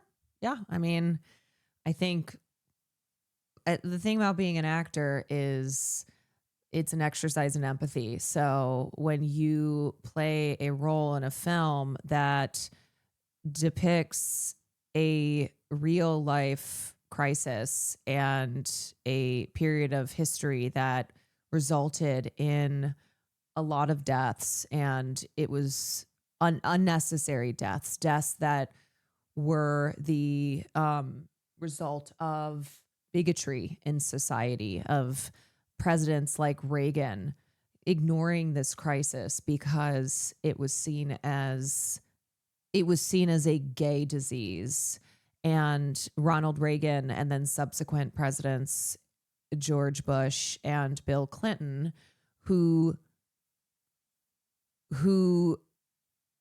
are to blame for why so many people died. And it's a tragic part of history, and one made all the more tragic because it didn't need to be as bad as it was.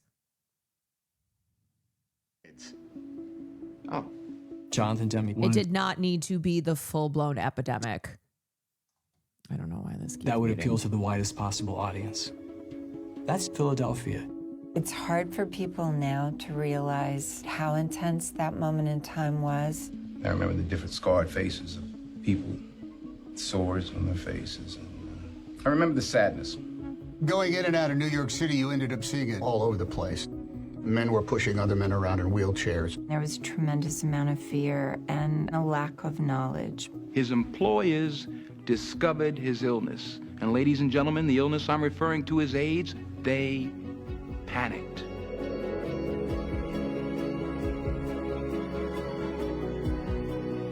Jonathan and I think Philadelphia said, what are we going to do about this? How are we going to take care of each other? Every problem has a solution. Every problem has a solution. We're moved by stories of people. That's what we're moved by, those people. I don't know, I have a feeling there are a lot of stories about AIDS that we're not telling these days. Ken Marcus, thank you for the Prime. Levo 2 horas do tempo quando estou a ir para a unidade sanitária levantar o kit de medicamento de HIV. Pelo caminho, penso só, quero fazer grande esforço para salvar a comunidade. The strides, they're extraordinary, but there is still a massive amount of need for attention that something like the pandemic of AIDS is going to require. We have come a long way. I think it's time to continue to be inspired.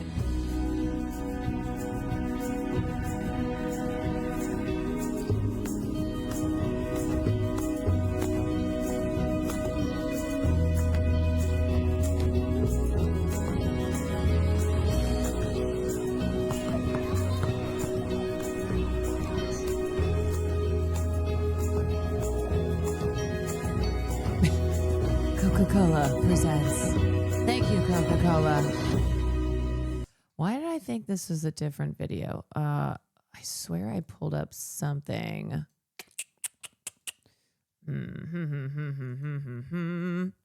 I thought I had a video on him talk. Oh, sorry. It's here. There was that period of time in 93. Okay. And the research on HIV, which essentially turned out was one of the death sentence and a manageable condition, has been pivotal in other areas of medical advancements, such as vaccines, antiviral treatments, and immunology. Yeah, people still die of HIV and AIDS every year, but it was in 1996 when they finally created the cocktail of effective treatment that then reduced the severity and the scope and scale. Burgles, thank you for the 10 months. Bees, thank you for the 5 gifteds. 94, and like you couldn't go to the Oscars without watching. There's also something to say about how dangerous the intersectionality was. Being gay and having HIV was one thing. Isn't that the shit? Yes, that was. I take that as recognition that comment was unnecessary.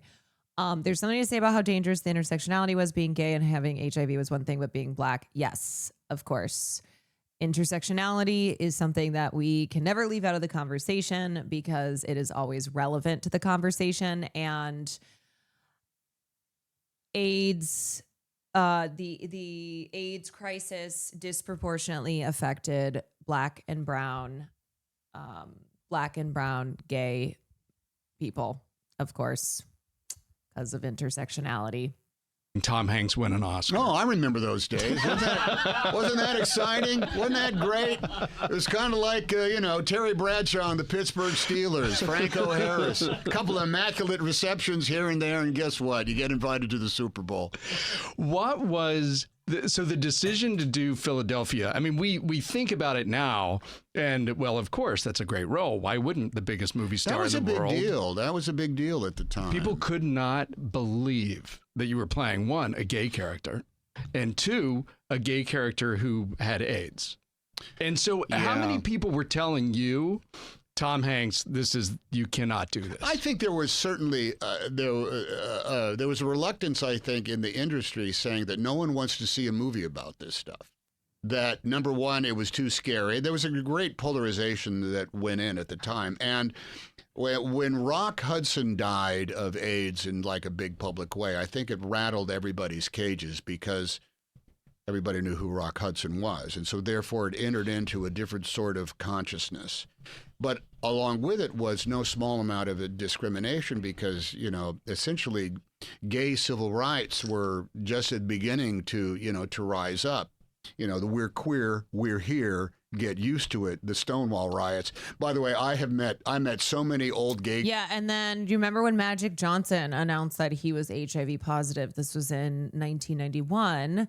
So this was another big moment because there was so much misinformation around HIV and AIDS. And one piece of misinformation was that this was a disease that you got because of sexual orientation. So when Magic Johnson announced that he was HIV positive, people were like, oh, I thought that this was just something gay men or IV drug users got, AKA people in society who are already on the margins and who we don't care about because of their place in society, and anything that happens to them is their fault. So Magic announces he's HIV positive, and people are like, well, how does that work? And it's like, because this is not something that affects people because they're gay. It is a result of how society has endangered gay lives already, that then when HIV came along, it further endangered the gay community. Guys who said, well, I was at the Stonewall riots, became oh, you were? Well, oh, yes, I was there. What a night it was. It was Judy Garland's birthday, and we weren't going to take it anymore. It was like a big thing. as an artist, I'll take on anything that I think is fascinating. The bigger stretch there was for the studio itself to say, we are going to put $30 million. It's a big budget it's movie. A big budget movie. Jonathan Demme, who had made Silence of the Lambs and was a fabulous provocateur when it came down to his choice of films and dedication to it. They were the ones that were taking the bigger risk because we were going to make a movie that was going to compete in the marketplace with every action adventure, romantic comedy, get laid hijinks movie that there was. So to put a movie in there that was going to deal with something that was so ripped right out of today's headlines that could have been a documentary at the same thing. And it was the stuff that you were still seeing reports of every day in the news and in the newspapers. That was the bigger, I think, deep throw on it. And I met with Ron Neiswaner and Ed Saxon. Ron wrote it, Ed was the producer, and Jonathan. And I was the guy that was making, I had done League of Their Own. I was a guy that was in movies, but. My friend's grandpa was one of the lawyers for Ryan White. He was a kid in Indiana who got AIDS from birth. Yes. So Ryan White became a known name because he had to fight to attend school due to the fact that he got HIV through a blood transfusion for hemophilia. And so his struggle to be able to go to school was made nationwide due to people like Elton John getting involved and publicly supporting him. And so it helped. Unfortunately, what happens in society is when people who are not on the margins are affected by something, it produces more compassion. So people looked at this kid and went, oh my God, this teenager who got HIV because of a blood transfusion because he has hemophilia is now fighting to have to go to school. Now I care. And that was a major turning point, though, because that was what got more people to care. So when something affects people who are not normally ostracized by society, then that creates an empathetic factor for a lot of the public. I kind of said, well, I see why. Oh, okay. I think I get why you want me in here. It's because I don't think anybody fears me. I'm not I get that. And I thought even that was a smart and bold thing to do. And at the same time, when it came out, there was a huge section of the... it's like a, wait, this could happen to me type thing. Exactly. It's like, okay, I'm not gay, but I guess this could still happen to me, so now I care. Of the gay community that said, this does not represent us. And they were right. But it also did represent a ton of people who were gay, who are not quite out of the closet. They were coming to grips with where society was right now as far as acceptance goes. And so it was kind of like a 50-50 thing that ended up being, authentic enough, true enough to make people sit up. And it kind of like, there was a movie in the 1950s called Gentleman's Agreement, in which Gregory Peck pretended to be Jewish in order to experience what it was like to not be allowed in restricted clubs or hotels and whatnot.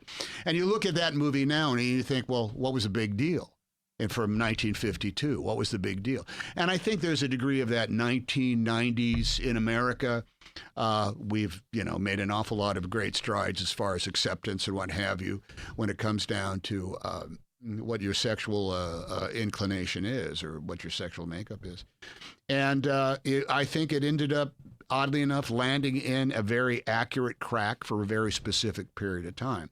So much so now that I don't think anybody would accept a straight guy playing a gay man. Because why wouldn't somebody gay play somebody gay? Do you think that's right? I think it's current. I think it's the actual. Why wouldn't you just go ahead and accept everybody as they are? Now, does it ask all sorts of other questions of what is and what is not allowed? Could somebody who is Greek play somebody that's Italian? Well, you might be getting down to there, but. If motion pictures are supposed to capture the truth, and if you're talking about who we are currently, there's no reason, I think, to ask anybody to don't ask an Italian that to simply pretend to being who they are. You have to go to some other place. So why wouldn't somebody who's gay play somebody who's gay? I think this is still a conversation being had today because unfortunately the biggest stars are still primarily cisgender, white, heterosexual. And even though, yes, there are famous gay performers, there are famous black performers, black and brown, etc. Now, this more so, I would say, is the conversation around trans performers, because there's so few opportunities for trans performers, for trans creatives in general, that when you have now an opportunity where a trans performer is not getting an opportunity for a trans role, where the role is specific to the experience of being trans, it's a problem. And the argument is, well, there's not enough famous, the pool for trans performers is so much smaller. And then also the bullshit of like, well, anybody should be able to play roles. I'm like, but you can't do that when you don't have equality in a society. You can't have everyone, anyone can play any role when there is still such one-sidedness on the side of people who are not marginalized in that way, but playing characters who are. And especially when when that marginalization is key to that character's journey.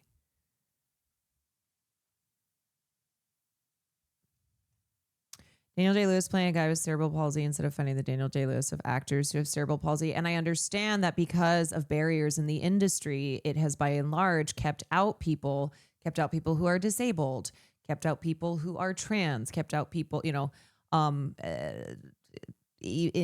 the area of race and ethnicity, still trying to get opportunities for indigenous performers. So like there are still these barriers in place, which means that when you look at the biggest talent and the way that studios cast is, they're like, we need to have a big name. It's all about the numbers. We need to get butts in the seats. Like, we can't be taking a risk in this way. We have to reduce the amount of risk. So that's why at the time, Tom Hanks was chosen to play this role, because Tom Hanks was a popular guy. He was somebody who people trusted. He was a likable guy, likable actor. And the studio was like, that is the type of person that we have to cast in a role like this.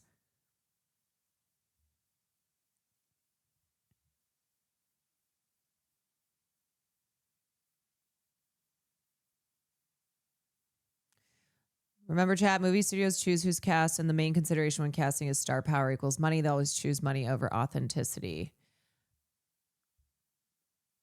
I'd be more accepting of cis people playing trans roles if they stop casting cis women as trans men and cis men as trans women, because it shows we're reduced to our bodies. If it's actually about acting, why aren't cis men acting as trans men or cis women acting as trans women? That's not really being done, so I can't accept the excuse if it's just about acting ability. Yeah, that's definitely a fair point. I mean, I just think here's what it comes down to. Trans performers are not getting in the room for non-trans roles, but cis performers are getting in the room for cis roles, which is the majority of roles, and also for trans roles. So the opportunities are still so one-sided, where it's like, it's not the other way around. If we're going to open things up, if we're going to be much more open in our casting, where trans performers are getting into the fucking room to play major roles that are not specifically trans, right? Maybe they're either specifically cisgender, which, Most roles are, even if it's not dictated, or they are just not necessarily specified, but it has nothing to do with the trans experience, then things are getting more equal here. But it's not the case because of systemic barriers that have existed historically and still exist. And we have been chipping away at those barriers and working on having more equal opportunity, but we do not yet live in a society where we can have the best person play the role, because the best person has for so long been dictated by who has access and who does not. Okay, let's take a look at this. Finally tonight, remembering the early days of the AIDS epidemic and the toll it took on so many. That's the focus of an award-winning documentary that premieres on the PBS program Independent Lens tonight. NewsHour correspondent Spencer Michaels talked with a filmmaker in San Francisco. Queen Jean makes history as first openly trans person to win a Tony. Like, the fact that this is happening, right? Amazing, wonderful, but like, history is still being made at every award show. It's like, oh, second actress of color to get a Best Actress Oscar since Halle, like only 2 actresses of color in the entire of the Oscars history. And now we have Queen Jean, who's the first openly trans person to win a Tony. She also designed her Tony's gown. Happy Pride costume designer Queen Jean made Tony Awards history when she became the first openly trans person to win a Tony Award, won the prize for best costume design of a musical for Cats, The Jellicle Ball. Said Jean in her acceptance speech, "This experience has been monumental. We are here for the legacy of queer people, trans people. We are taking up space in ways we have to take up space. We have to shift the paradigm. So I just want to say thank you all so much for this incredible honor. The world right now is deeply, deeply combating so many ailments, and we know as a society that when we come together, we can make real permanent change." In addition to Cats, she was nominated for Best Costume Design of a Play for Liberation. She also designed her Tony Awards gown, plus the dress for her fellow Tony nominee, Whitney White. An activist as well as a designer, Jean is the founder of Black Trans Liberation. Pride is a protest. Never forget that. Despite all the partying during Pride, Pride is a protest. Pride is a revolutionary moment. Pride is radical. In this moment, we are seeing all across the city, people, queer people, young folks, parents are being detained. They're being detained at the Newark Delaney facility. It not only needs to be shut down, there needs to be serious investigation. The police cannot investigate the police. It doesn't make sense that billions are being poured into an institution of destruction when resources can be used to help people, can get them lawyers, the human rights care that they deserve. As a queer person, a leader, and a mother, I will never stand quiet. If any woman is in pain, even if her shackles are different from mine, let's get unshackled. Hell yeah. All right. This is revisiting San Francisco's 80s AIDS epidemic. Yes. San Francisco's Castro district has become a little more heterosexual, a slightly upscale shopping street, since the days in the 80s and 90s when AIDS was devastating the gay male population. We cannot have things getting more heterosexual. That is moving in the wrong direction. That gathered here. But in America today, when the disease is mostly controlled through drugs, the Castro remains a focal point of gay life. Still the place gay youngsters come to find the freedom and acceptance that is sometimes hard to find at home. I think the Castro is really still probably the gayest neighborhood in the world. It's where David Weissman produced and directed his film We Were Here, that recounts personal stories of the AIDS epidemic. It became clear to me that the people who had lived through the epidemic in those years had stopped talking about it, and the people who didn't live through that time really knew very little about the origins of the AIDS epidemic and what our community went through in the early years. So it seemed like with the passage of time since the medications started working and the death rates started to go down, it was a good time to look back at that era and try to make sense of what actually happened, what we actually went through as a community. Within a 15-year period, nearly 20,000 people died in this city alone after AIDS swept through the gay community starting in the early 1980s. Even in the middle of the epidemic, I came back to San Francisco after living in Europe for a year, and I expected Castro Street to have tumbleweeds blowing down it and to be a ghost town. But one of the things that's most amazing in looking back at this is that even in the midst of terrible horror and terrible trauma, life has to go on. You don't really have a choice. For his film, Weissman chose 5 people who lived through that horror to tell in a simple, straightforward way what it was like. I remember looking in the window of Star Pharmacy, and there were these little Polaroid photographs that this young man had made of himself. There were at least 3, maybe 4 of them. The first one was like this. And inside, these big purple splotches.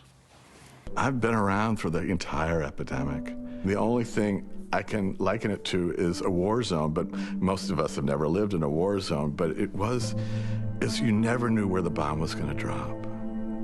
We're forced to deal with this unbelievable circumstance of a community that, in addition to being hated and under attack, is now forced alone to try to figure out how to deal with this extraordinary medical disaster. We are not some network of people who just like to have sex. We are not some ephemeral subculture that comes and dissolves and goes. This is a community that was tested in a way almost no community on earth has ever tested. Weissman was part of the scene in those days and recalls how alone the gay community felt. There was a tremendous amount of homophobia, and all of a sudden this epidemic comes that is sexually transmitted, and no one came to our defense except our own communities. You talk about discrimination. Once again, shout out lesbians. Lesbians were so vital in providing support. There's this group called the Blood Sisters. They were in San Diego, and there was a ban against gay men from donating blood because they were like, your blood is dirty, you can't donate blood. So lesbians largely organized blood drives, and they circumvented this ban and were able to deliver blood to AIDS patients who needed it. And a lot of lesbians worked as caregivers. They were in the social work and nursing industries. They were heavily, heavily involved in organizations that were working to demand governmental assistance, to demand funding, trying to raise public awareness. So, shout out, let's go lesbians. And bigotry. One of the characters in your documentary said that some of the people sort of were glad that gays were dying. Yeah, I think for many people back in that era, they saw that AIDS was God's punishment on us, and they had no interest in helping us, and they saw that, well, who cares if the gay people die? The gay community's own newspapers, including the Bay Area Reporter, and then you know what happened is that famous people who were widely beloved died from HIV and AIDS. People like Freddie Mercury, people like Rock Hudson. It started to. This is another reason that more of the public developed like an empathy and were moved to support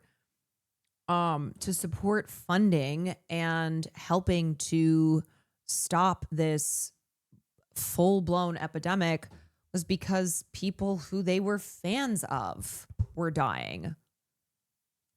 Pages with all the people who create culture, happen to be gay. Hello. Wow, yeah. A lot of the art that you enjoy, the culture that you're consumed in. Obituaries. Ed Wolf worked as a volunteer with AIDS patients. There was one issue. They decided to run just all the photos of the people that had died in the last year.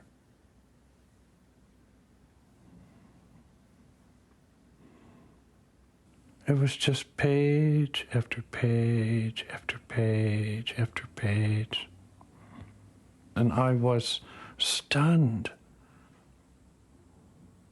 by how many of them I knew from working on the unit. And I realized I just couldn't do it anymore. Being the flower man, I was thrown into the middle of it because a lot of people would say, Guy, my friend died, and I don't have enough money to buy flowers, and I need some help. Can you help us? They wanted to bury their friends with a lot of dignity and beauty. But there was more than just sadness. Even in the face of death in the hospital, there was community. Every other Sunday, there is a party on Ward 5B. The hostess is a travel agent named Rita Berger, but the nurses and the patients know her as Rita Rocket. She came on an Easter to offer to do an Easter brunch. It went so well, it turned into like she would come on Sundays. The Sunday Scaries is turning into the Sunday Sadness with these streams. It's like those of you who tune in for film night to keep the Sunday Scaries away, and it just ends up being the Sunday Saddies. Those kinds of experiences produced a sense of camaraderie that persists even today, says Weissman. Nowadays, I'll often walk down the street and I'll recognize a face from that era. And there's a kind of a moment of acknowledgement, whether I know this person or not, that we're survivors, that we were here before and we're here now. And there's not that many of us here, and there's a kind of a very bittersweet feeling when one has that experience on the street. Weissman wants the new generation not to forget what happened. His film premieres on the PBS program Independent Lens this week. Independent Lens airs on most PBS stations tonight. You can find a link to their website on ours. I mean, look, though, the takeaway, the first mainstream movie. The takeaway here is that it's always about community. The first in line to step up and offer support and solidarity and love and just be the fighters are your community, are your people. When the government ain't doing shit, when the government continues to fail its people, it's a reminder that it's the community who steps up. And yes, there's queer joy even during devastating times. And the fact that even with horrible, traumatic things happening, that people still found ways to live life and to find joy. And that is radical resistance. Retaining joy and having that joy be pronounced is radical resistance. Okay, this is Matt Baum's video, quick video on Tom Hanks and justice triumphing in Philadelphia. To talk about AIDS is maybe still the best. Philadelphia still makes me cry, and the message of the film still resonates today. Let's take a look. I was 13 when Philadelphia came out, too young to really get it. At the time, I'd heard that gays are gross and HIV is scary, but I really did not know much more than that.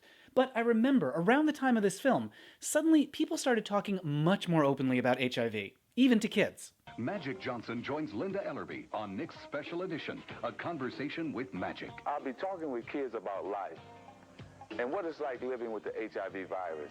So what changed? Why were we suddenly more comfortable talking about it? I think this movie played a major role. It's kind of genius that they cast Tom Hanks, the every guy next door that we loved in Sleepless in Seattle and Turner and Hooch and Joe versus the Volcano. We love him. Even if he's playing the gay guy, gross, with HIV, scary, it's okay. And then the chemistry that he has with Denzel Washington is perfect. Even if you're grossed out by gay movies and uncomfortable talking about AIDS, which in 1993 describes a lot of Americans, you might be okay going to this film. The premise is that Andy, a successful young lawyer, is fired when his coworkers realize he has AIDS. What's that in your forehead, pal? Well, where? Andy wants to sue the firm, but no lawyer will take his case. Even ambulance chaser Joe. Yeah, it sounds just so absurd, but that's how it is. It's like, oh, this thing I'm scared of. If there's somebody who is not scary, somebody who I trust and who I like very much is holding my hand through this, then maybe it will be less scary. Miller turns him down.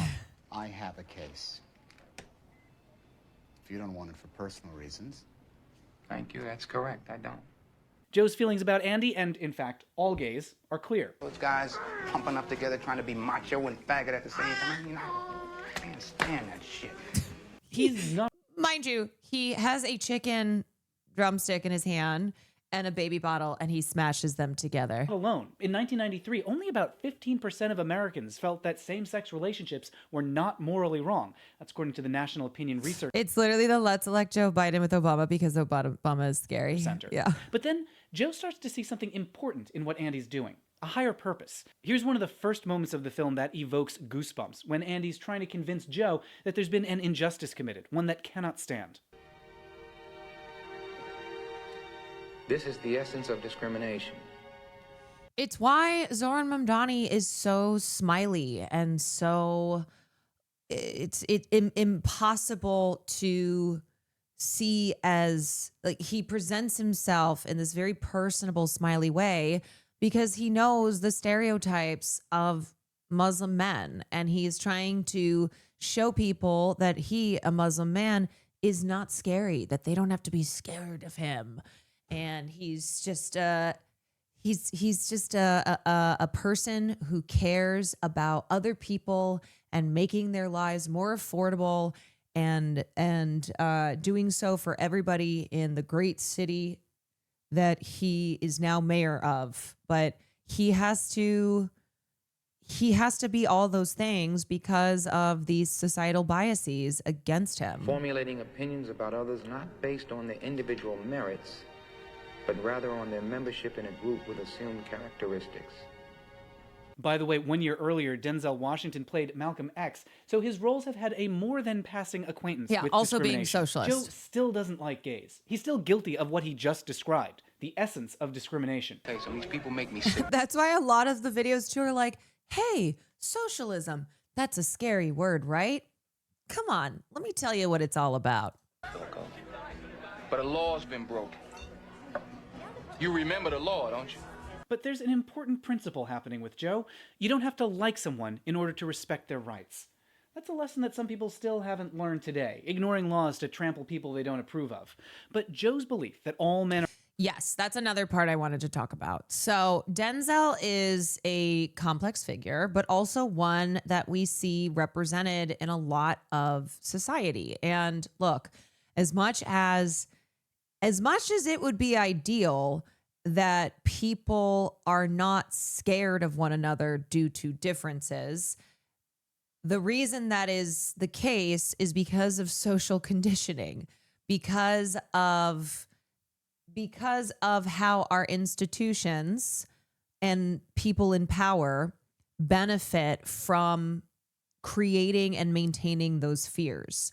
So for somebody like Denzel, he is clear on the fact that he does not like gay people, that he is scared of gay people, that he is totally a homophobe through and through. But he decides to take this case, one, because he sees the parallels in discrimination with him being a black man in America, but two, because he believes in the law and he believes in civil rights. And that is what, until he has that, goes through that transformation where he begins to see Andrew as a human being who he feels connected to.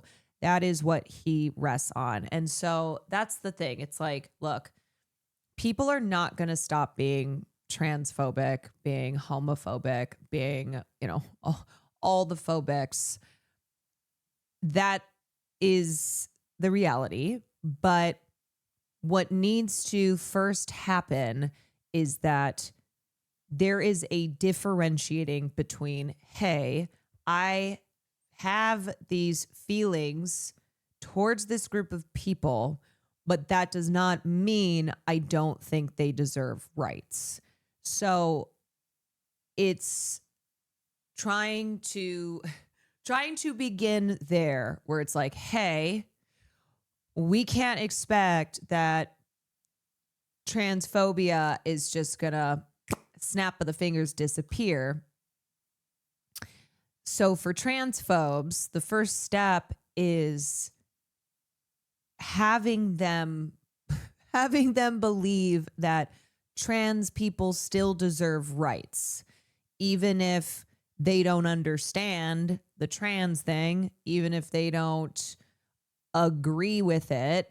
And that's, it's funny because that's kind of the way that Will has approached family members of his who are transphobic, where he'll say, but you believe in freedom, right? Isn't that your whole thing? Why you're proud to be an American, why you love America so much, why you're so patriotic, why you're always going on about how this is the greatest country on earth? Because of this concept of freedom that you believe America embodies.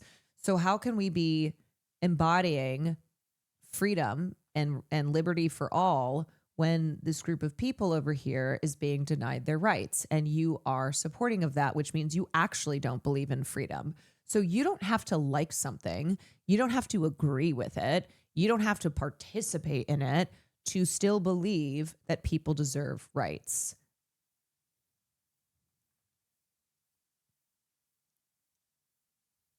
Are created equal. Words that were written in Philadelphia is greater than his distaste. And then something starts to change. In the course of representing Andy, Joe begins to see him not just as a prince. And I have to say, that's why, in some regards, it almost feels like in those types of conversations with people who are very right-wing in their politics, you can come to an agreement on that.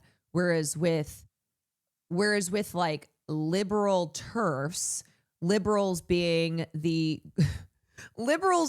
of a political group where they're like, love is love, science is real, hate has no home here, that kind of shit, right? Where they are, unlike right-wingers, supposed to be all socially liberal, will then turn around though and be like, yeah, but trans people are a danger to women's rights.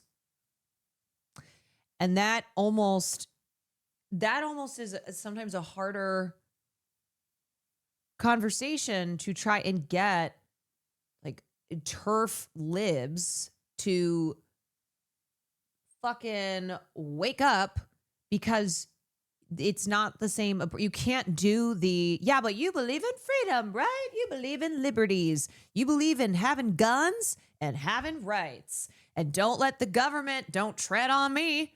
Don't let the government infringe on your rights. But as a person. That bond grows slowly over a series of scenes that range from funny to goosebumps to I was crying uncontrollably. There's the time that they're dancing with their respective partners at a costume party, and suddenly, for a moment, you just can't remember what's so different about them. And then there's the opera scene. Andy puts on an aria for Joe. It's Maria Callas singing about how her home and family were destroyed during the French. One of my good friends fell down the leftist TERF rabbit hole. Yeah, that's tough. That's tough. And often, at least in my own life, or what I see happening is, for say liberal or left-leaning women, they mistake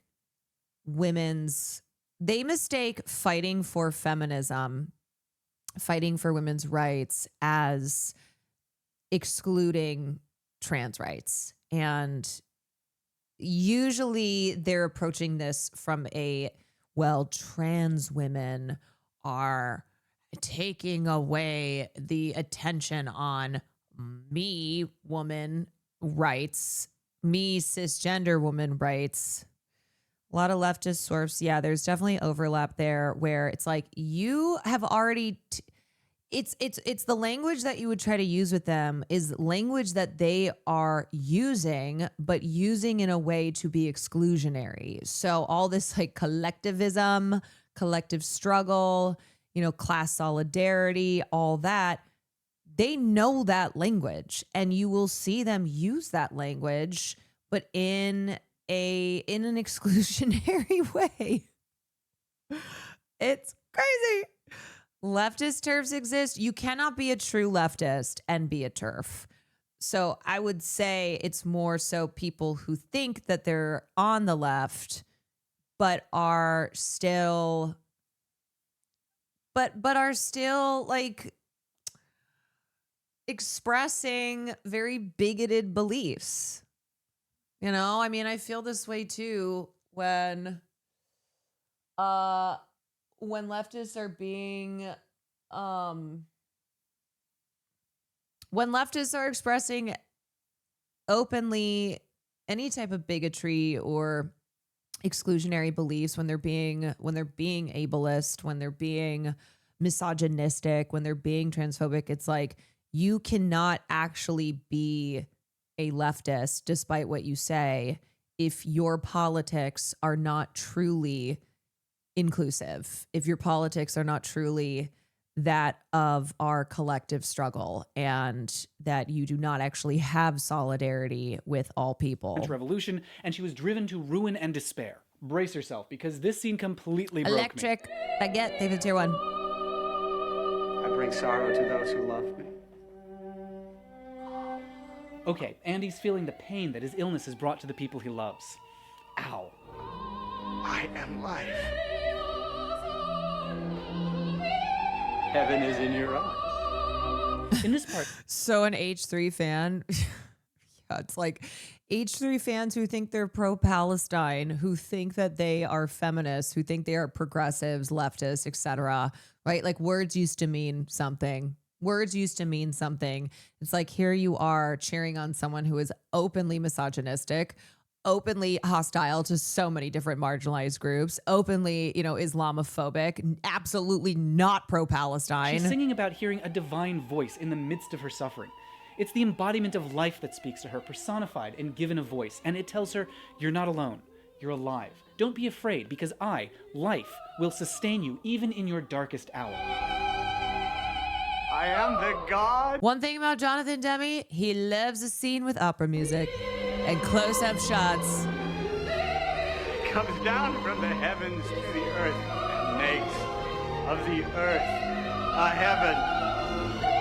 Girl, I'm bored. Let's read a dictionary. Let's have words mean things again. About the voice that keeps her alive. Andy's listening to her and hearing that voice too. Joe's watching Andy, and he sees that gay men like Andy aren't what he once thought. They're fellow human beings. He sees a man Joe's like, I also like opera now? What? To go on living.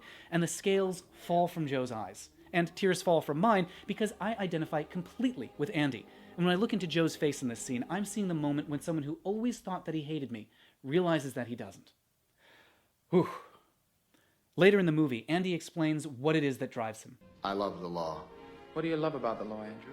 I am the law. Every now and again, not often, but occasionally, you get to be a part of justice being done. I just gotta say, Denzel has one of the best unbroken stares. You know what I mean? Like when he just hits you with and he's still, but there's so much going on. I love this line because it sums Andy up, and it sums up why Joe took the case despite his initial resistance when he saw that Andy had been denied the equal protection of the law. Remember those words that convinced him? This is the essence of discrimination. It's very hard to be still not based on the individual merits, but rather on their membership in a group with assumed characteristics. And still be expressive. By the end of this film, Joe isn't just defending Andy in court. He comes to the hospital and literally gives him the breath that keeps him alive.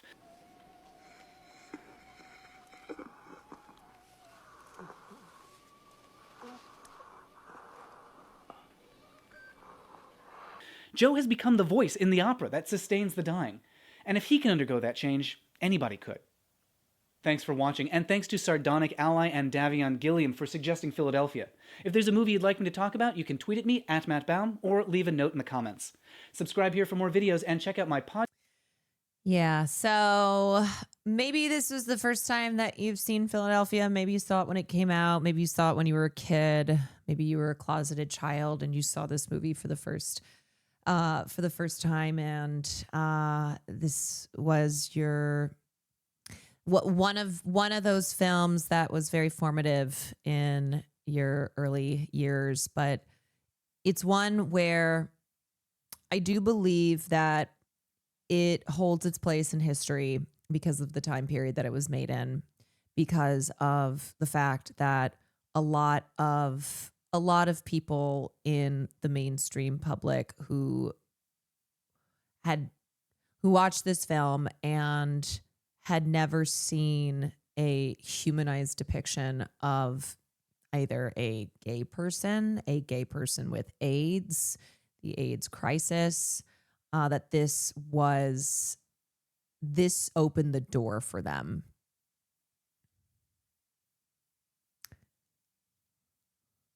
Caroline, here's a palate cleanser to help us dry our eyes. If you haven't seen it, I made a clip for you because you locked Wake into a stun lock with your acting. Wait, did we watch this? Smooth as a seal down there. Oh, no. Really? God, it looks good. I would have thought you waxed it. Wait, why did I turn him into Trump? I really would have thought you waxed that thing. I would have. I said, God, you shaved that bush. You shaved your bush. Look at that. Oh, no. Oh, God. You shaved your bush. Oh, no. You shaved it. You did. What have I done? You shaved your bush.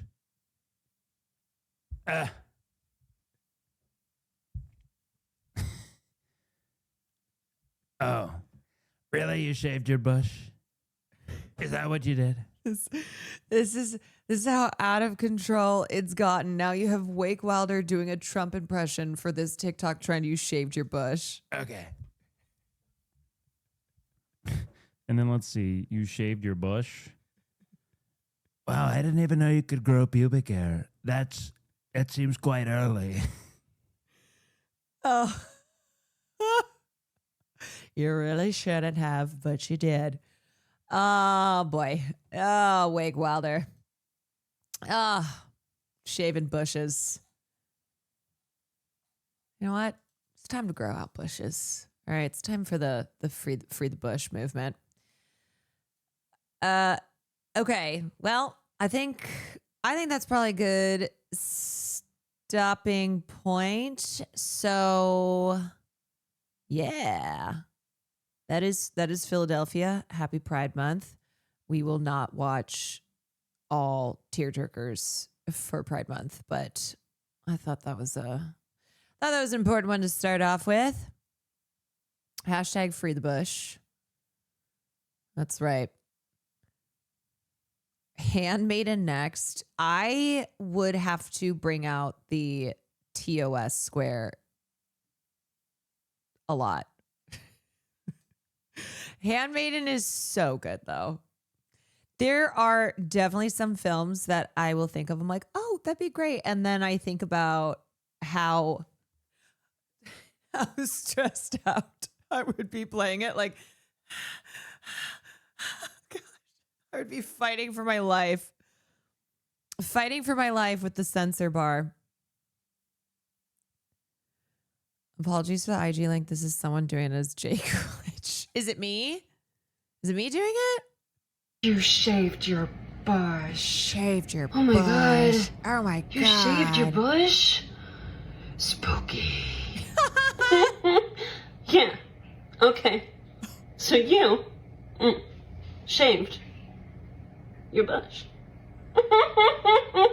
Wait, her combo is actually so good. We did it, Jill. You shaved your bush? Oh, God. God, Well, I love talent. You shaved your bush. You shaved your bush. Look at that. You shaved your bush. Ah! You shaved your bush. Okay. Wow. You shaved your bush. I haven't done that in years. Bush. Crazy. Wait, she's too fucking good. Her Kristen Chenoweth.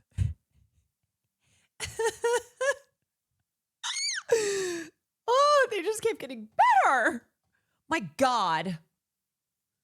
You know, whenever I see something like that, I'm like, this is going to be fucking good. And then it is good. I'm like, damn, that was so good. That was so good. That was too good. Okay, real quickly before we do gaming, because I do want to start gaming since I'm almost at 5 hours and I would like to start Control tonight. Real quick, I need to read this list. Thank you for the movie and thank you for always speaking up for us gay and trans people. Of course, because this world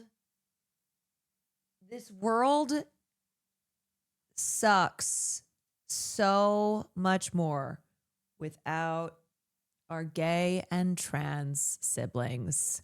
This world would be all the more terrible and boring. Okay. Spencer Pratt has been eliminated from the Los Angeles mayor race. Get your L's out. Get them ready. Here's a list of the celebrities who humiliated themselves by endorsing him. Y'all ready? First one, Joe Rogan, Dennis Quaid, James Woods, Meghan McCain, David Foster, Brody Jenner, Amber Rose, Heather McDonald, Jamie Kennedy, Doug Reinhardt, Perez Hilton, Rob Schneider, Doug Ellen. I'm naming names of people who already have humiliated themselves so many times. Doug Ellen, Tori Wilson, Selma Blair, Peter Weber, Diplo, Big Sean, Rick Grinnell, Ted Cruz, Matt Gaetz, Steve Hilton, Amanda Carolla, Paris Hilton, Billy Bush, Catherine McPhee, Kristen Cavallari. I almost said she's embarrassing herself for other reasons. Adrena Patridge, Joanna Krupa, Nick Vile, DJ Cascade, Candace Cameron Bure, Kelsey Grammer, Taylor Lautner, Jonathan Cheban, Kato Kalin, okay, Stephen Amell, Valentin Chermovsky, Wendy Moniz, Donald Trump, Elon Musk, Jeb Bush, Laura Ingraham, Jenny Buss.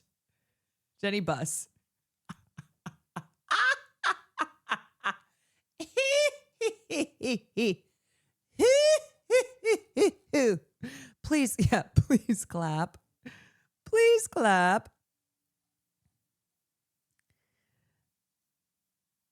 I hate to wait. I hate to bring up this loser, but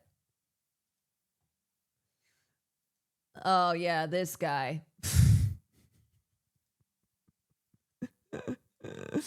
I like everyone I have blocked on Twitter.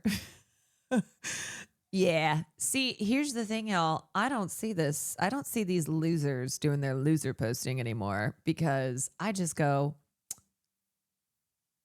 hit that black button.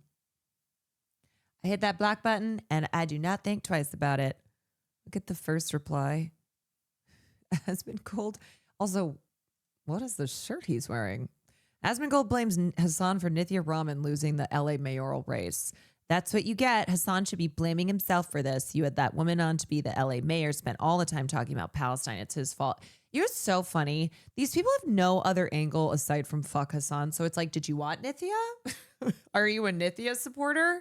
So you're upset? You're upset about this? And so Hassan should blame himself? No, there's no other angle. There's no other reason besides fuck Hassan. Here's proof of why that guy sucks. Zero principles, zero opinions, zero anything. Nothing. Okay. Let's do a little bit of gaming. This is bad for your cause guy who is not part of the cause. Who will never be part of the cause. Guy who hates the cause. Yep. Nithya is literally going to crush Bass. So that's where my cynicism starts to come back in. And I am trying to, I'm working on that. Let's just say that. I'm working on that.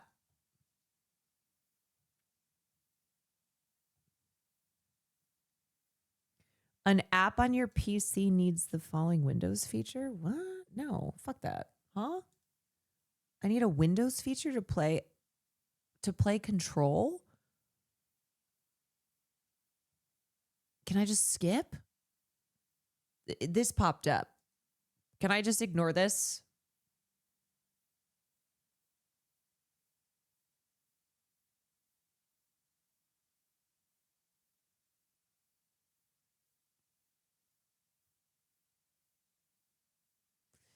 You probably need to install it. Okay, it's fine to install. I'll just do that. Do I have to do anything else? Or do I just download it and put it on the computer?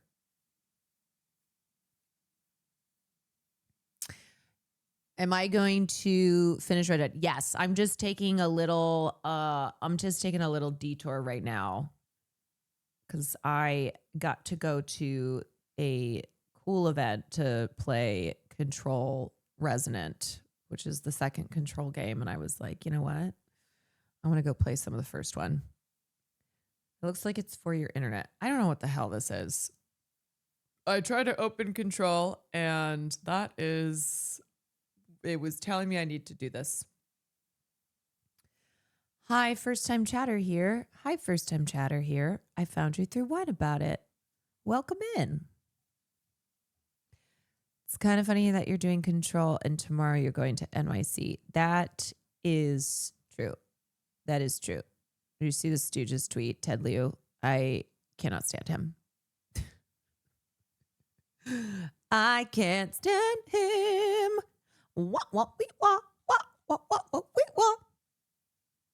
If it was just an update, why is this taking so long now? Should I primary Ted Lieu? Fuck it. Asian on Asian. Good Asian v bad Asian. Is it installing? Yes, but it's taking longer than I want it to. It's downloading the required files.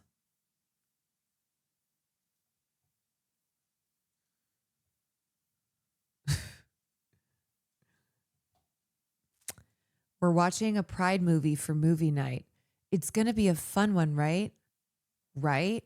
Okay, we have watched plenty of fun ones.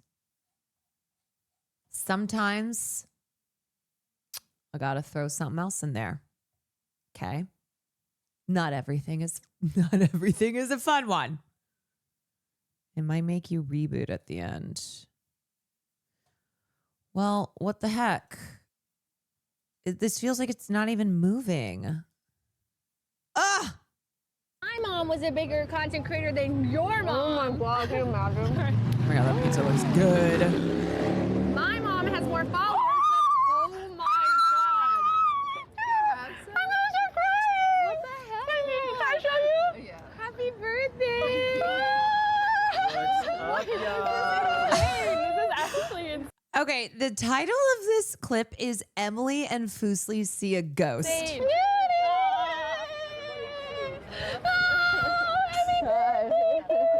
It's so nice. Was this just random? How you doing? Hi, Lud. We're at the cake picnic nearby. What does that mean? It's good. It's because Ludwig is so white. Yeah, I gotcha. That was just random. Oh, wait, this is my bird. Guys, we're here today with this. Wait, hold on a sec. Hold on. That is the bird. Yes.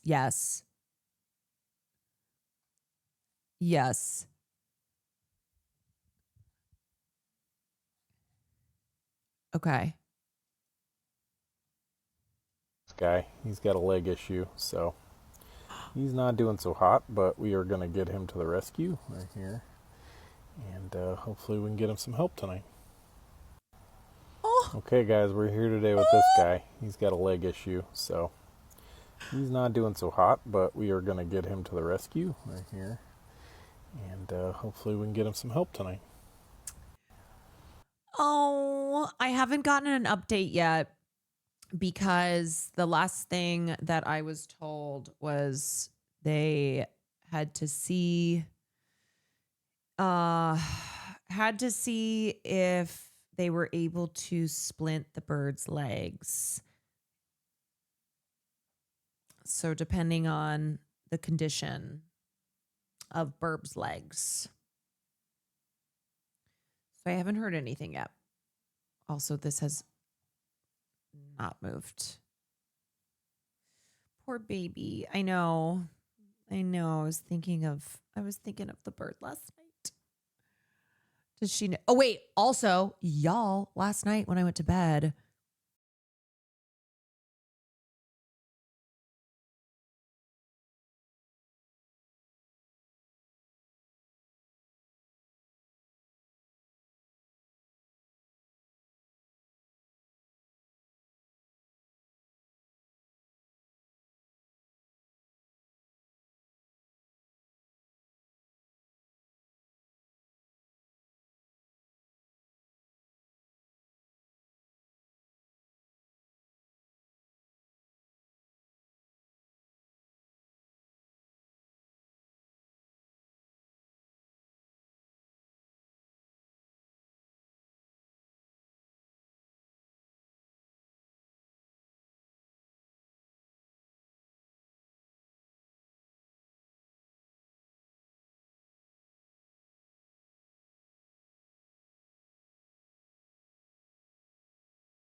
FYI, we'll look at some Tony stuff tomorrow. We'll look at some performances and stuff. All right, gamers. Okay, gamers. Got a controller. Yes, I do. Okay, gamers. We are starting a new game, and that game is called Control. So, get ready.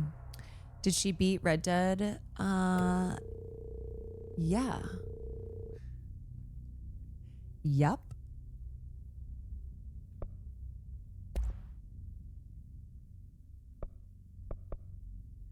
Ba, ba, ba, ba, ba, ba. Ba, ba, ba, ba, ba, ba.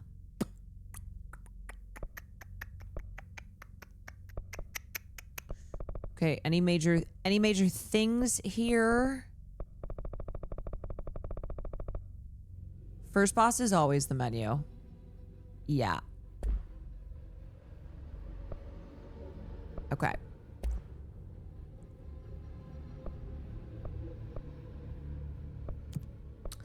throw some subtitles on.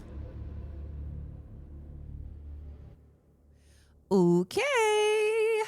Fair warning. This is gonna be weirder than usual. Oh. Can't be helped. I'm lighting. All right. You called me. If you're not a gamer and you're heading out, So here I am. I'll see you tomorrow.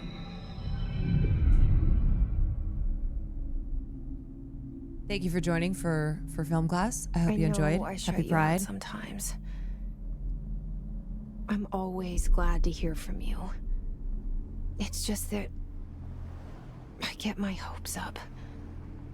Main So actresses' many days of our times lives. It's led to nothing. I found nothing. It's like we live in a room and there's a poster on the wall. We stare at it and we think that's the whole world. Ash Lily, think of the prime. Weatherboxer, think of 19 months. And the poster. The picture's something nice. A landscape, a famous person. Like in that movie. What is it called? The prison movie. The room's a cell, and the picture, it's different for each of us. It can be beautiful or terrible, but we're all transfixed. But it's all a lie. Something to distract us from the truth. They're lying to us. We're lying to ourselves. The room's not the world. The world is much bigger and much stranger. There's a hole hidden behind that poster that leads to the real world. We all Like feel Shawshank safe in that Redemption? room.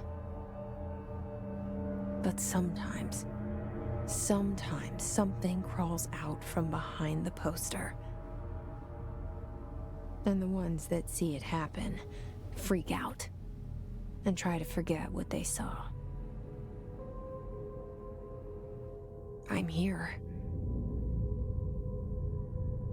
Why did you bring me here? At the Federal Bureau of Hello? Anyone here?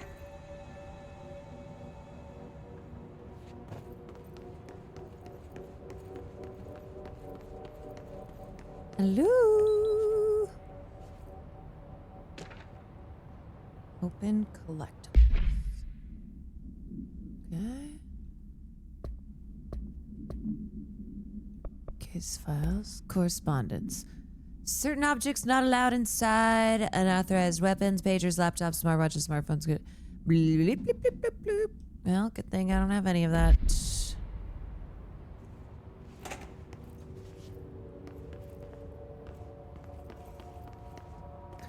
Number 2 pencils, no problem.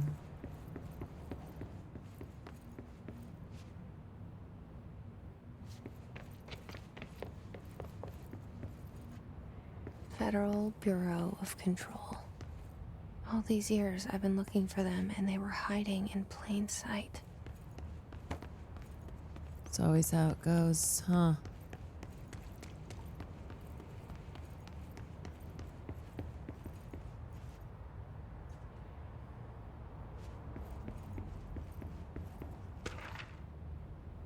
You can hold the button to, which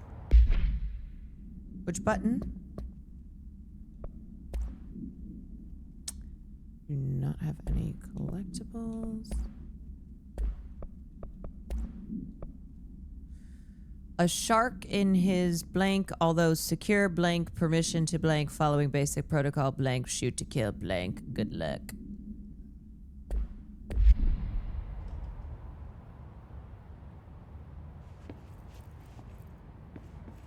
The menu button right after you grab. Okay. So, I see. Hello. As you should all know by now, the R4 reports are due by the end of the week. We're still waiting on them from a number of people. If you need extension, please request form from your supervisor. If your R4 requires interdepartmental claims, then please contact the appropriate department head as needed. They'll be busy on Thursday in their annual policy review, so please schedule accordingly. Yeah, these are the Epstein files on Pam Bondi's desk.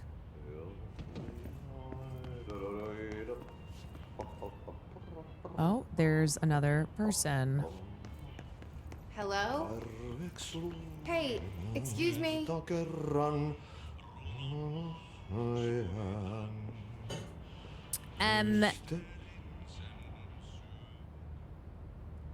There you are.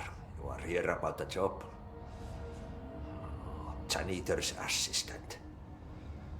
You need to go to the interview. Go that way to the elevator. Thanks. Elevator that way. Got it. Very good. I'm Ahti, the janitor, by the way. You'll work for me. Oh. You can say I sent you. If they don't hire you, then you are no helvet. There be work for the axe. Take them behind the sauna, you halot. I've done enough night shift loner jobs to know it makes us come off weird. Ahti the janitor is a friendly face in my book. Better than somebody with no face at all. Did he? Wait, I thought I said that to myself. No face.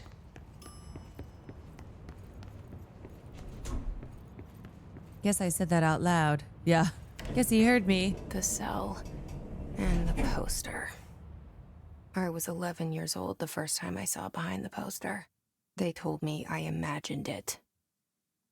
I've been trying to pull it down ever since. Will you help? I will try.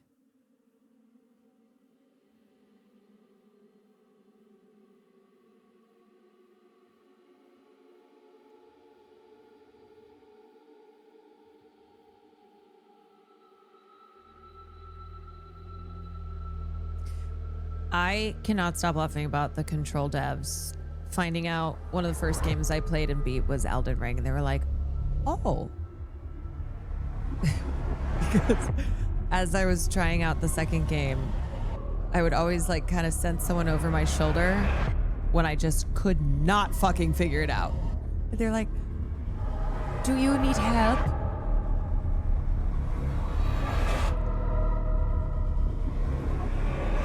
I feel like they think I was lying.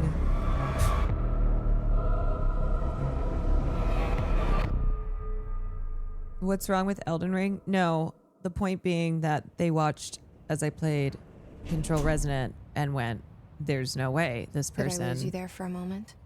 There's no way this person beat Elden Ring. My baby brother, Dylan. I'm like, did I? I don't know. 17 years since the men of this bureau took him. Dylan!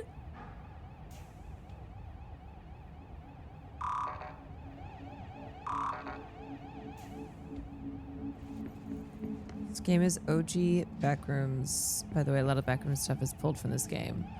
Oh, right. We were talking about that.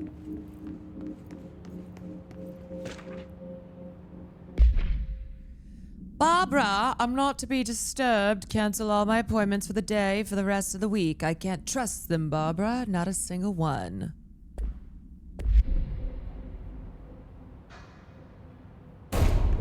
Me when I just don't want to do any work.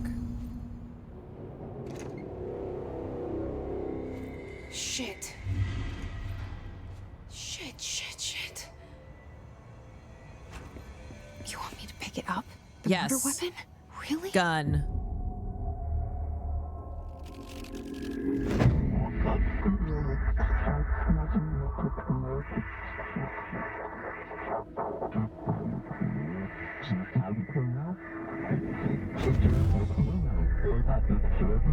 And there goes the poster.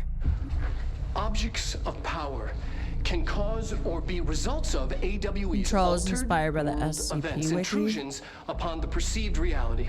Now, the service weapon is, of course, a prime example of an OOP, a very powerful one. So I'm the new Engraved in director. the Bureau's DNA, a key component in our prime candidate program. Come out of that Russian roulette a winner, and you're it.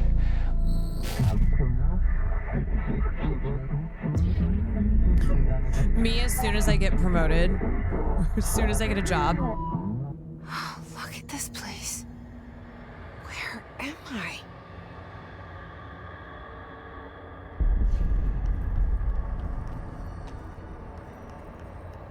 Me not having a job. Me when I get a job.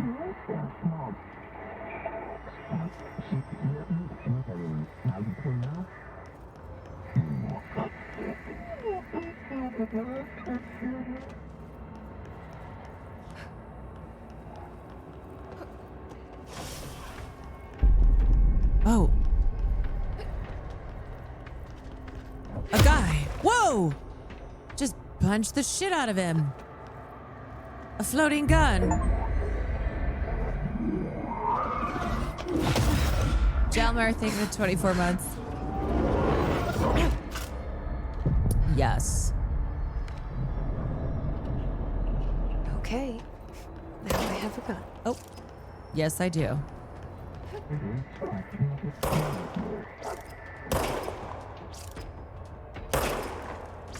Is this right?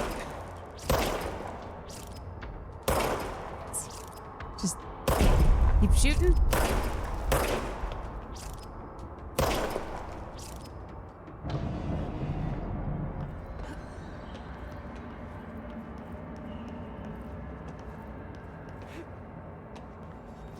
Oh, it regenerates. Nice. Oh, and I can hold it to IC.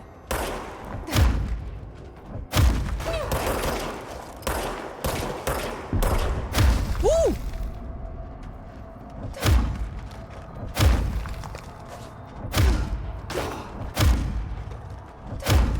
Just punch him to death.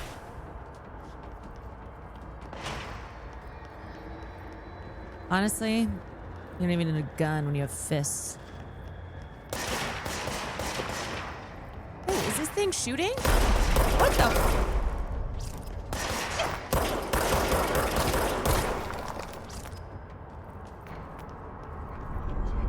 The fuck?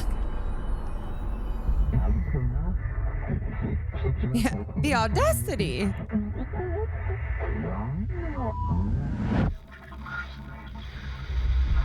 Something's coming. Space Cowboy, thank you for the 20. Cowpoke, thank you for the 21 months. Duty as director. Keep the Bureau safe. Did you hear that? It's the dead man. I'm just a baby with Blicky. After the pyramid spoke to me, and it was just noise, and I understood every word. And this gun's alive. You know what? I'm happy. Happy to be here. That's a lot of blood. Things have quieted down outside.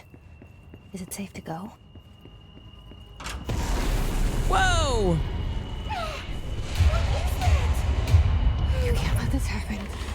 You can't let this happen. You can't let this happen. You can't let this happen. You can't let this happen. This is sick. You can't let this happen. You can't let this happen. Me trying to stop myself from ordering Taco Bell yet another night in a row. You. Oh, thank you. You don't need a Crunchwrap Supreme. Horror. Get the fuck away! What the fuck? Shit. Now I need to punch. Oh wait, it's recharging.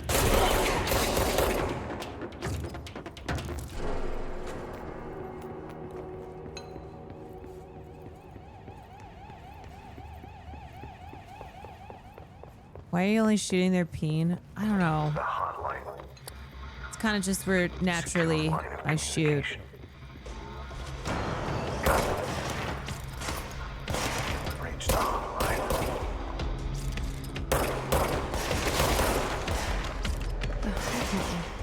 Says the dead man.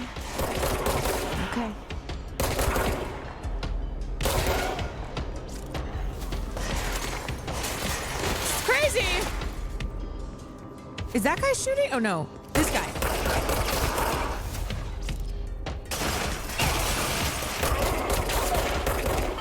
Woo!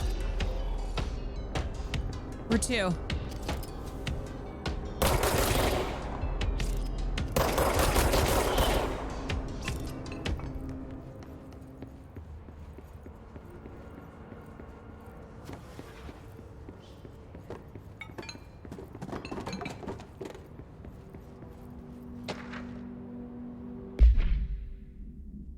Dinner reservations at 7 p.m. at Chez Ombre.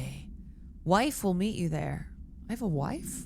Don't be late. Flowers are ready for you at lobby reception. Remember, she's turning 46.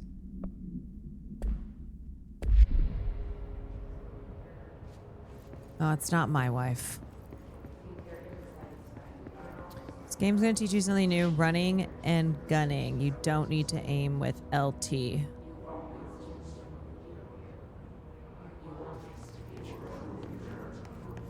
What are those voices? The hissing sound that tried to invade me earlier. The Oh. hiss. The hiss. Burrowing into everything in this place. Is the hiss your enemy? Alright, it's our enemy. Okay, got some tunes. That babble's contagious. It burrows in like an infuriating melody that makes you hum it over and over. You guys got any chapel on here?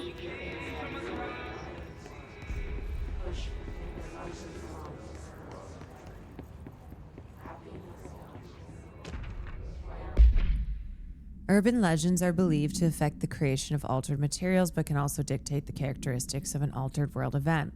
They are understood as the modern evolution of Jung's archetypes.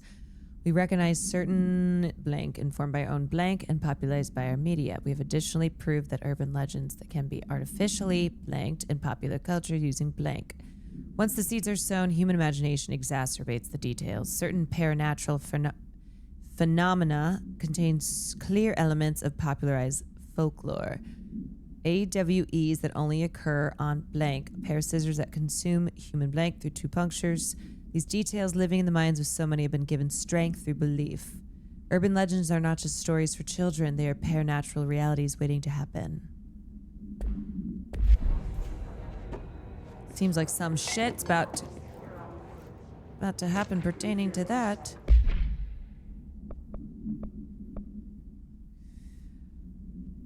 Are you here to see someone? Are you from New York City or just visiting? How'd you find this place? Okay. My answers are my mayor Muslim, my bagel's Jewish, my Christian Dior, my Nixon 4. Great, I passed.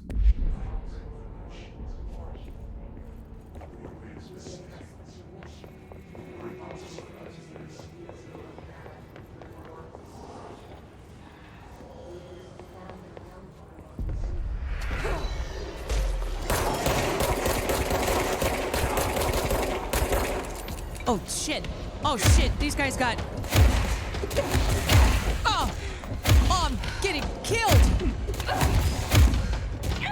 I'm dead. All right. Well, that's because I'm a melee player. And sometimes when you're a melee player, that's what happens. Run and gun. I thought I was running and gunning. Well, I guess you gotta die somewhere. Oh. Am I... Where am I?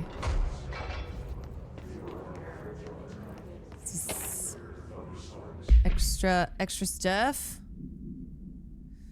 Checked out the suspected AW in Duluth. Okay. All right. How do I get a more powerful gun? Is it in here? Headshot boost. Yes. Let's go. Okay, that's what I'm talking about.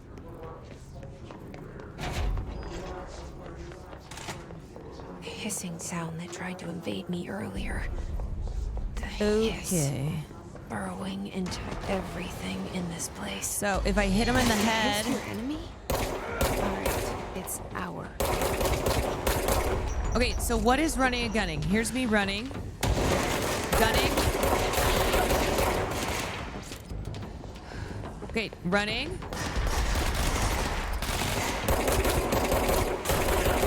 Okay. Running.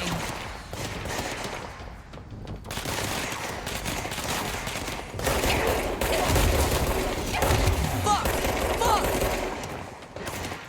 Shit! Fuck! I need that health. I need that health. Damn it!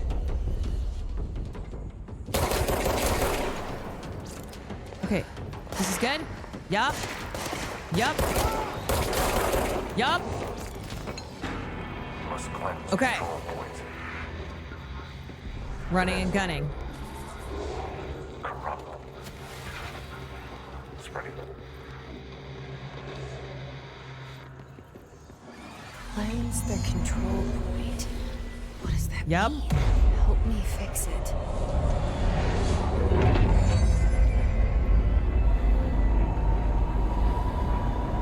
I didn't equip. I thought I did.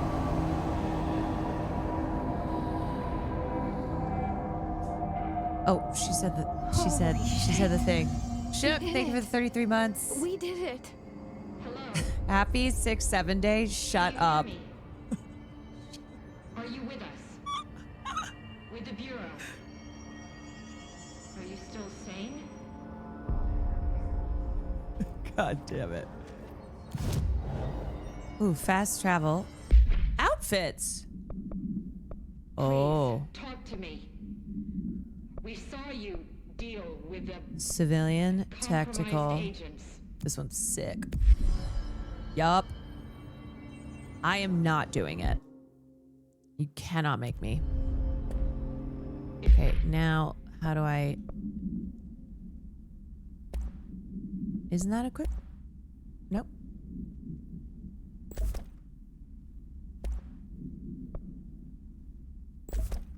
Okay, that, right? Did I do it?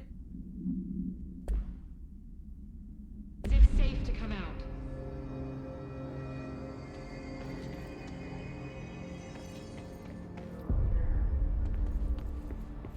Speak with the voice.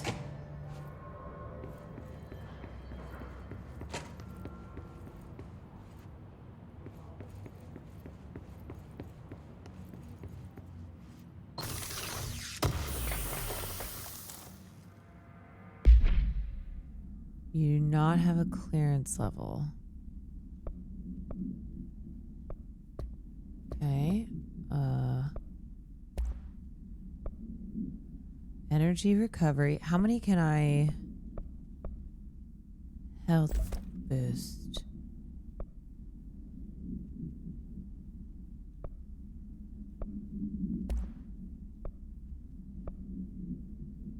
Only one right now.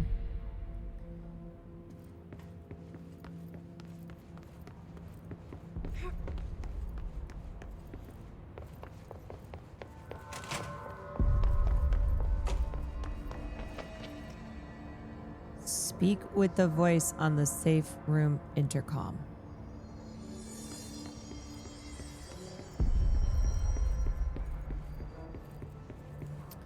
Executive Affairs Director's Office. Have you talked about the Obsession Art Director? No, not yet. Probs tomorrow. Can I do this? Oh. Okay, cool.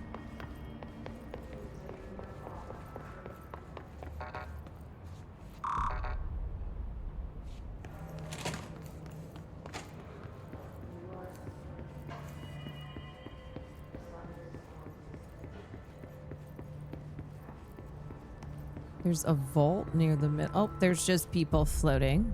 Okay.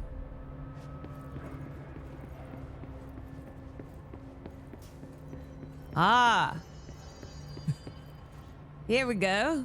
I can't tell you how happy I am to talk to somebody sane. The feeling's mutual.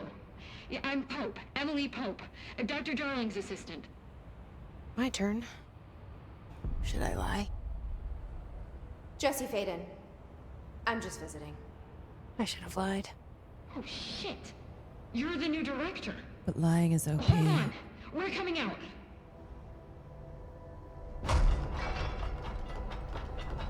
OMG, you started. How are you liking it so far? So far, so good. Director Faye. Yeah, I am kind of looking cheeked Call me up in this Jessie. fit. Okay, Jesse.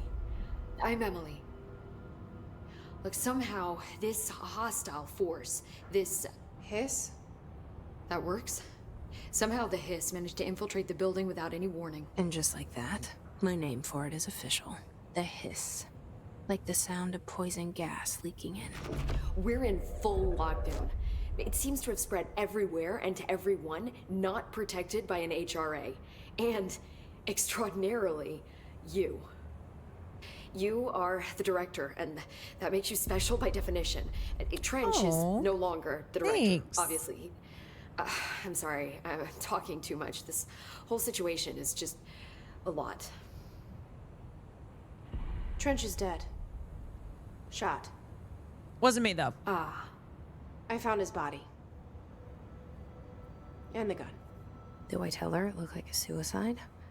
The service weapon. Also, and this can sound crazy, but he keeps appearing to me, saying things. It's hard to make out, but he told me to cleanse the control point, push the hiss out.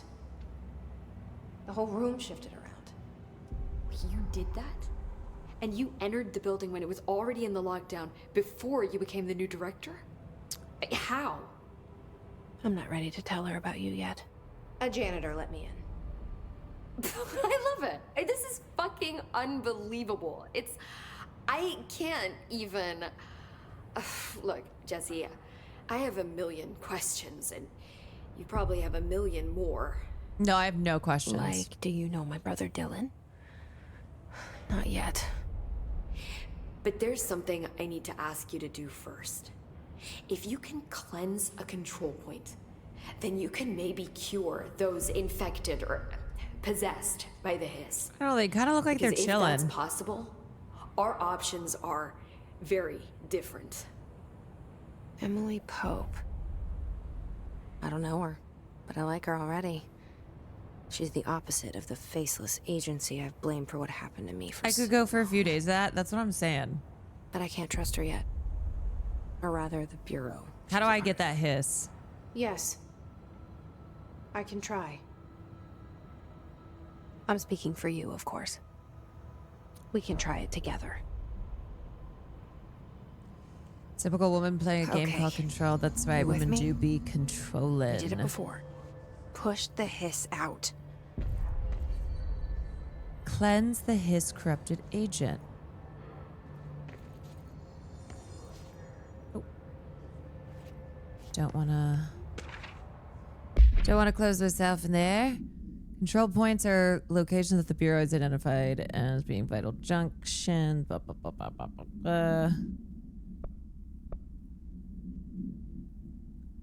Theoretically, this technology could be extrapolated to stabilize the oldest house as a whole, but testing has found that certain parts of the building refuse to be blanked. A lot of redacted stuff in these files. Sound familiar?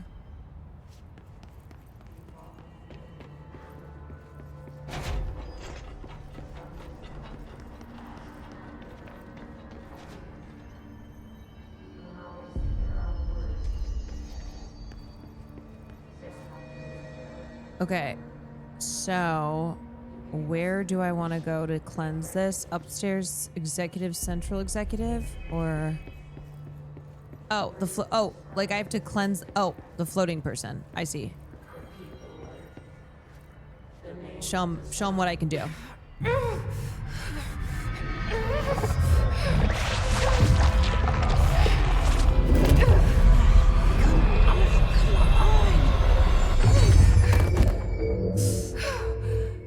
I think she's dead. Okay. It didn't work. The hiss has burrowed too deep. Ripping it out rips them apart. Jesse, over here. Yeah, everything went We well. need to make a I can't cleanse them. I saw. It was worth a shot. Thank you, Director. Jesse. I can't control them. I'll risk it. Listen. Borg, thank you for the 14. The Bureau was involved in an incident in my hometown, Ordinary, 17 years ago. The Bureau came in and covered the whole thing up. I've been looking for this place for a long time. That's enough. Maybe that's too much already. I can't tell her about Dylan and the rest yet. I've seen mentions of an Altered World event case dealing with Ordinary. You were at Ground Zero as a child? It was one of the big ones, and before my time. Ground Zero like 9/11? And very classified. I can try to dig out some old files for you. My boss, Casper Darling, would know, but he's missing. Did she just call me old? I think he knew this was coming, or She's like, I was a kid. He came up with the HRAs, the Hadron Resonance Amplifiers. I think they're what saved us. Or a few of us. And Director Trench would know. Trench, the ghost, or whatever he is, he mentioned something called the hotline. Yes, legit, Said it I was should the find 9/11 of the Bureau of Control. It's another object of power, like the gun, an old Bakelite telephone. A direct line of communication between the director and the board. Maybe he can talk to you more clearly through that. I mean, Trench has years and years of experience. He might know how to destroy the hiss. Where is the hotline? It's kept in the communications department through the mailroom. It's part of this sector, so we can access it even with the lockdown in place. We'll get the door open for you. Okay, that's my next stop. That's Tomasi's department. He's the head of communications. I don't think he had an HRA. He kind of made a point about not wearing one earlier. Ah, this guy. Keep an eye out. They call me the director. But that's not me. I'm not a director type. I'm not a leader. Why am I here? I think you already know. Yes, I came for my brother, but there are other reasons too. I said I was looking for answers, but I might never understand them. I'm not looking for proof. This is already it. More than enough. No matter what they told me all those years, I know it's real now. I didn't imagine this. I want to be a part of this world. What scares me shitless is that I finally found it. Only to see the hiss destroy it all.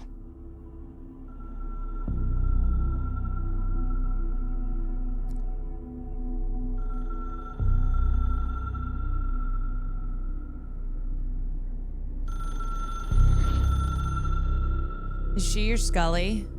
Hell yeah.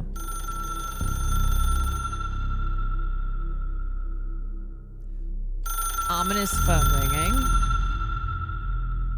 Look, I know this is all new to you, so don't hesitate to ask me anything you want to know. There are no stupid... The hotline should... Did you say there are no stupid questions? I'm sure I'll have more questions soon. Just let me know. Enter communications department to find the hotline.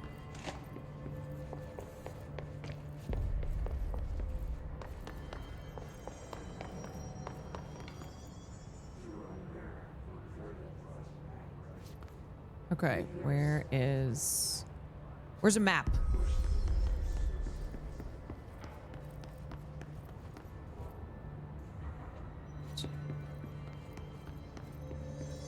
People be talking about Twin Peaks: The Return being a proper influence for this game in the Steam reviews. Okay, Steam reviewers knowing Lynch. Check the center. This game is like a maze. Oh, okay. Communications department.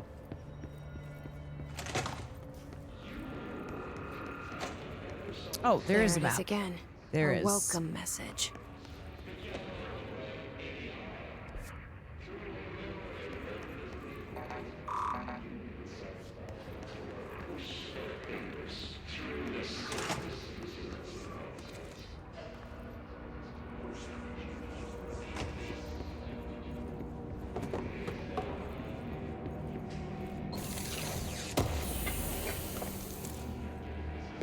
How do I get a second slot? Travel costs. Mini bar $313.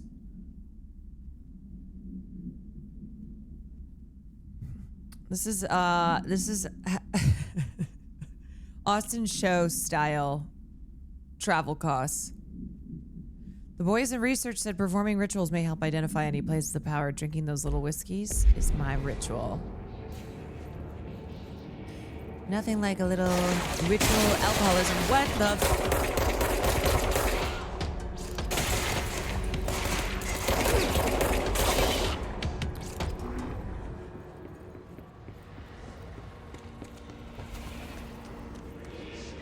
Oh. There are just... Wait, am I dying? I'm dying! Shit! I'm dying. I can't go that way. Here. You don't want me anywhere near it. I'm with you on that.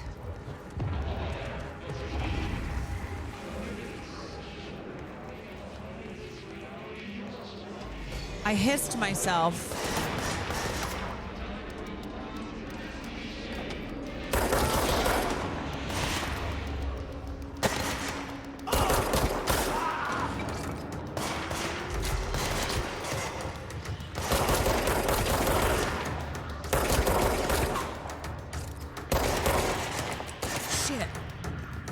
Fuck.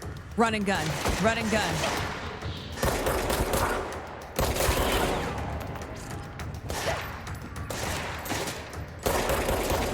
Fuck! Fuck! Okay. Punch my ass.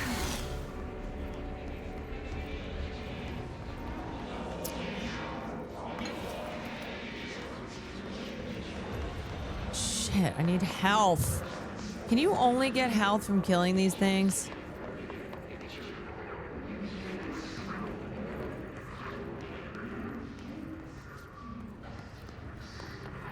Basically, you're rewarded for being good.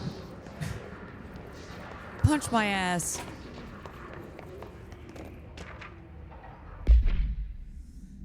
Due to recent fluctuations in the nearest control point, this area's stability is downgraded to yellow. Green, stable, yellow, meh. Orange, high likelihood of shifts, red, bad. Red, bad. You can also restore health at control points.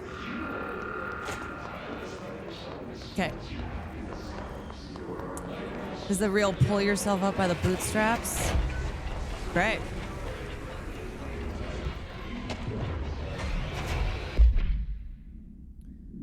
Auditory event occurred at Havana. Bureau agents arrived and staff experienced intense vibrations and noise. After Formula 1.9 was sighted, a single cowboy boot began to vibrate, identifying it as an altered item. Oh.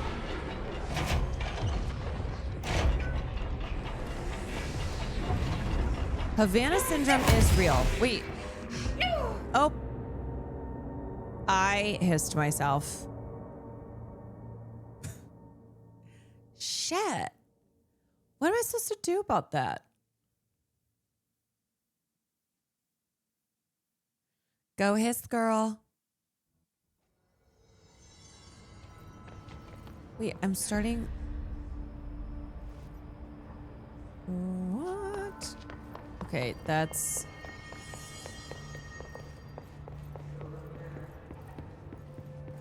Start all the way over. God damn it.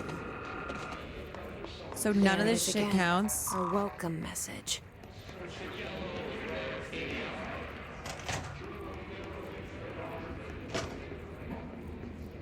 Gotta shoot these goons again.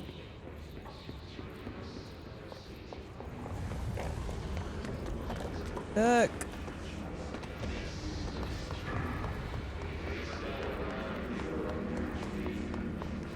Okay, where is the communications department?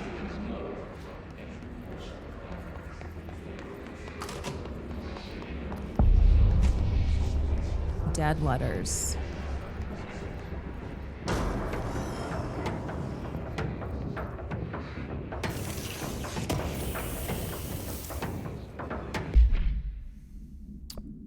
Okay.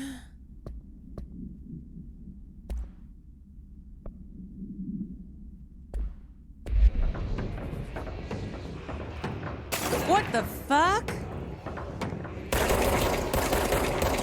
Okay, literally did not hit that guy at all.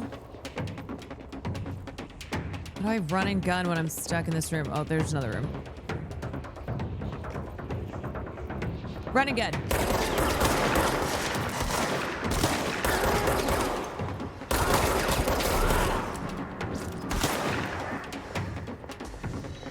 Running and gunning.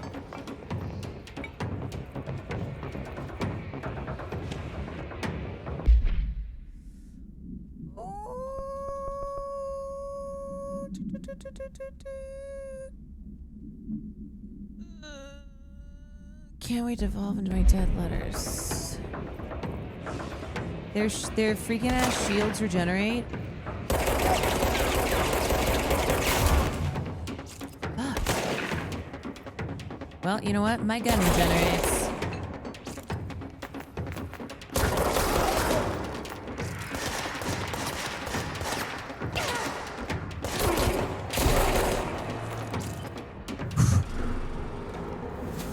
Punching my butt cheeks.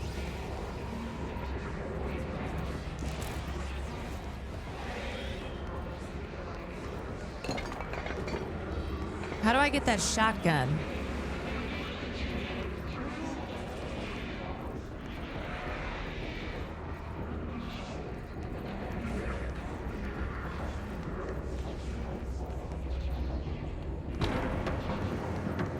Yeah, this game was $3. Oh shit! Punch time. Yep. When in doubt. When in doubt, just punch it out.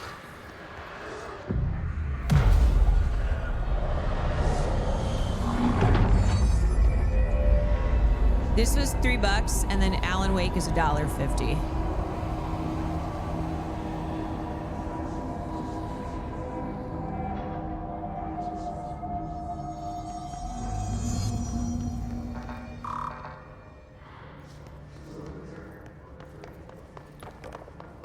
What to steal?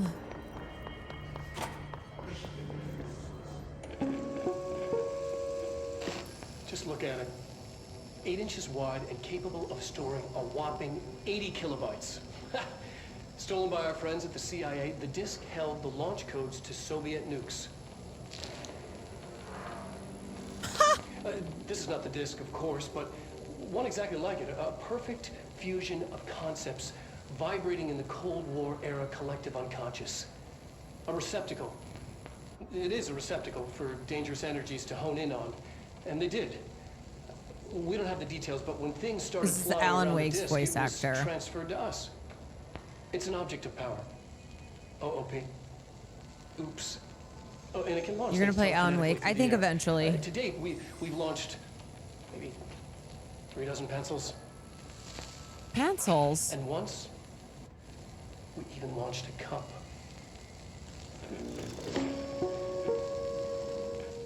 Wow.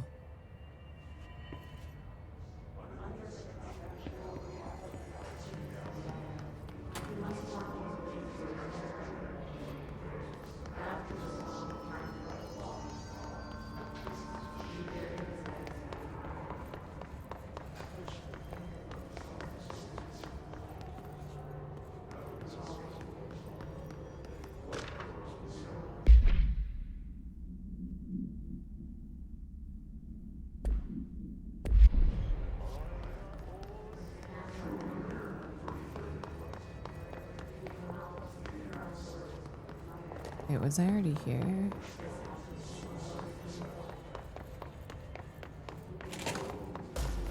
Oh. We got guys.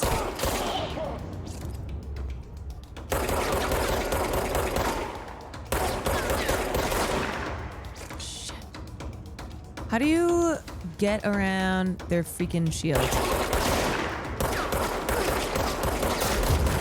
Shit. Like I just have to blast through the shields and then blast them? Okay, that's fine.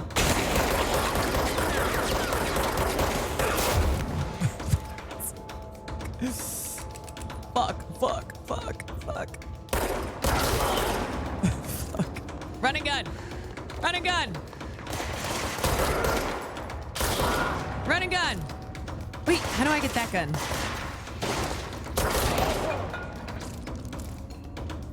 That's right, baby. She's melee. She's meleeing.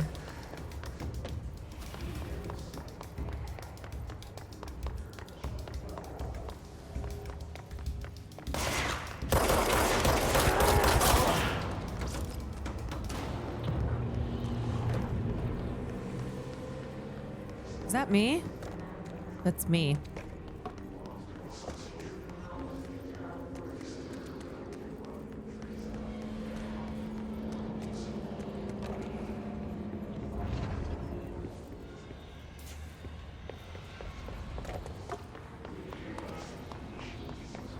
Bro, I am so lost.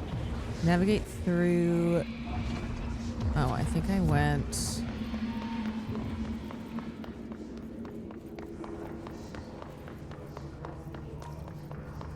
And for some reason I came back here.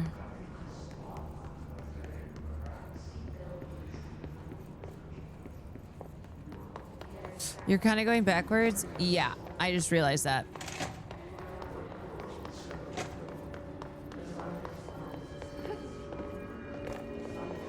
See, because I think I went up there and then I somehow came back around.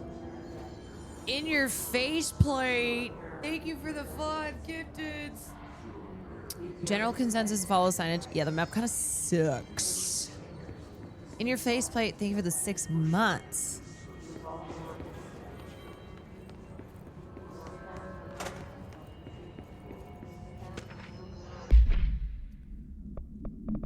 Just like a rock. I had a dream, and I built the thing I saw in my dream, a machine that will contain God, but not the God you know or the ones anyone knows. A new God. Oh, I'm sure that'll be fine. I used the motor from the refrigerator and the coils from my toaster and the fans plus the timing belt from my car's engine and the wheels from my son's skateboard. That's how you built a new God? Like a baby's, but a machine again. God only needs a place to start. If you want to interview me, please contact me at the address on the envelope. My phone does not work anymore. I had to use the dialing plate on God. Okay. Yeah, I wonder how many people have called for an interview.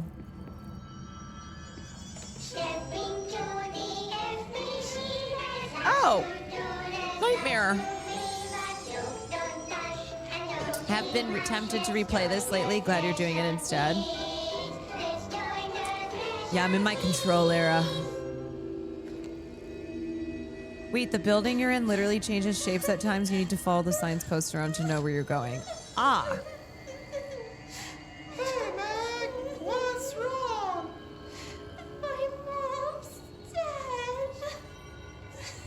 I'm so sorry, Meg. What happened? I don't know. They blacked it out. Oh, God. It's like the director says, confidential and children don't start with C. The director's a puppet. A dirty, rotten, fat person.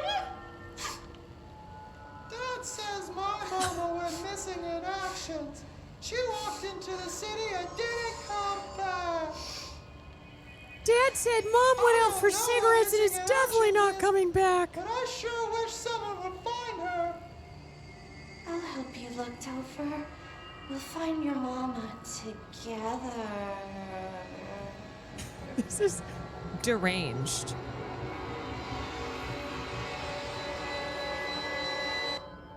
They released these puppet episodes on a VHS. I bought it. Is it as freaky as that 1 minute was?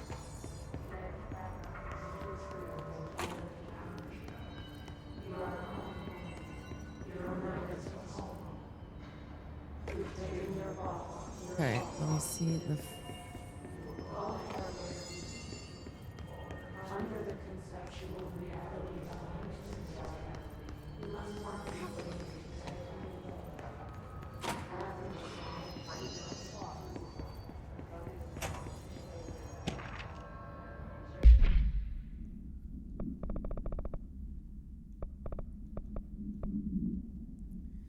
I'm being contacted by the past presidents of the United States of America. Is this the same fucking guy?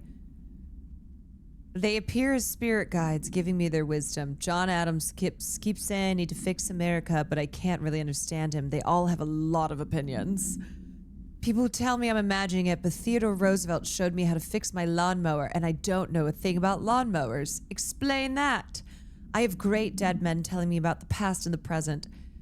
If you'd like to use my abilities to help run the government, please let me know. I know the White House could use me. You know what? At this point, why not?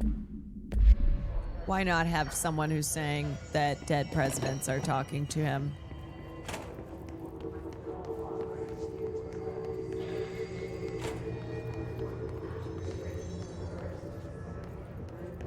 What the hell?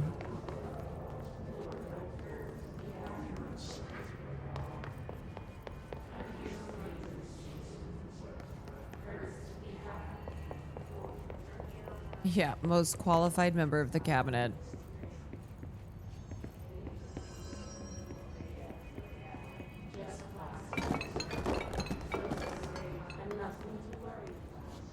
Okay, no, I'm gonna try not to loop back around.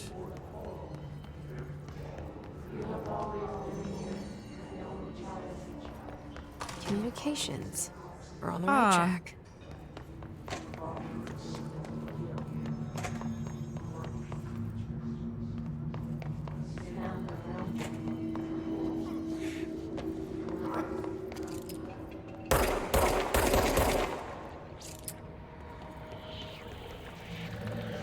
Can't go that way.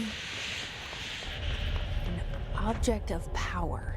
Looks like the hiss have latched onto it. We need to cleanse it. Oh, okay. Okay. All right. Crouch to take. Do I shoot this? Nope. Okay.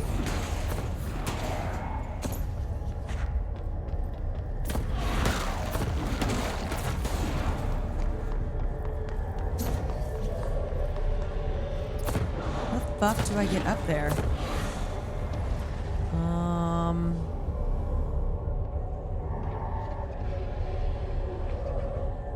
No, go around. Okay, I need to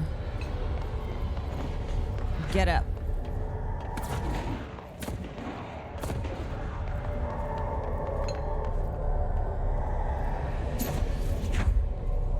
Okay, gotta cross.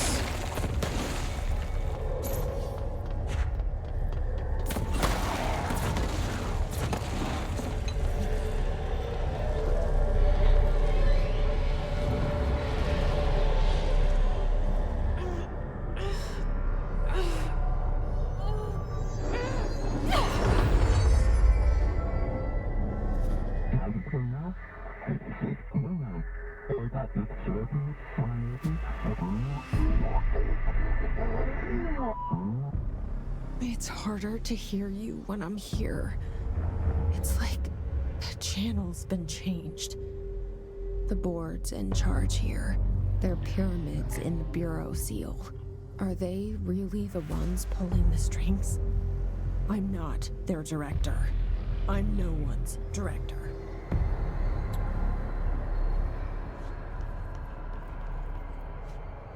Hold to grab. Nope.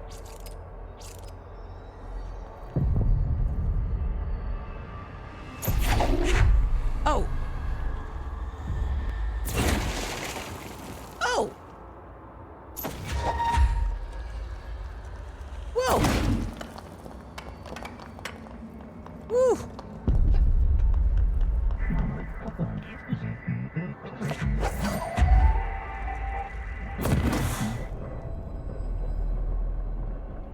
Oh, I got a lot of special powers.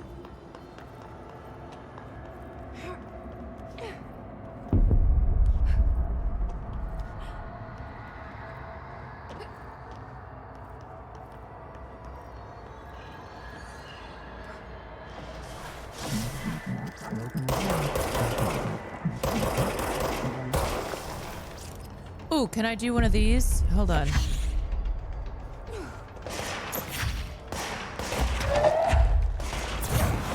Yeah! Yeah! Yes! Aha!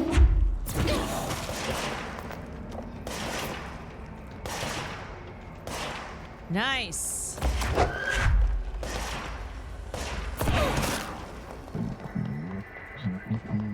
Let's go, girls.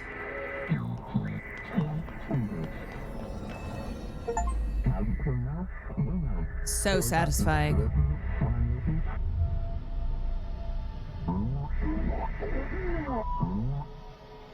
There you are. You were gone. Cut off.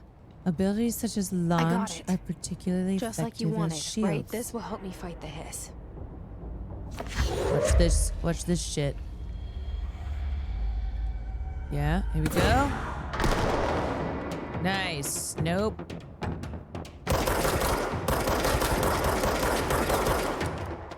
Okay. Go. Yup, just gonna pick up all the things. Oh, my bad. Oh! Fuck me! Great.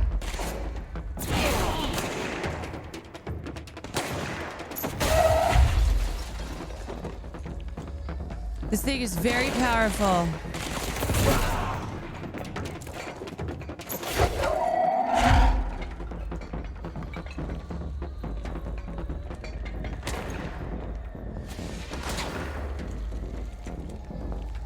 Is there one more?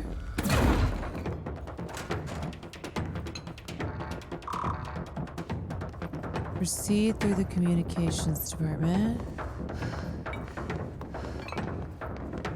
Let's go with this. Oh!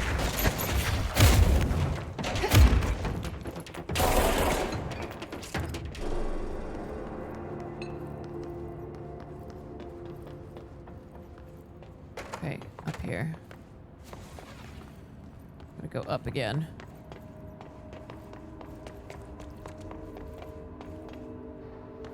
Poor HVAC fuck guy, gotta fix it in the morning. Sorry!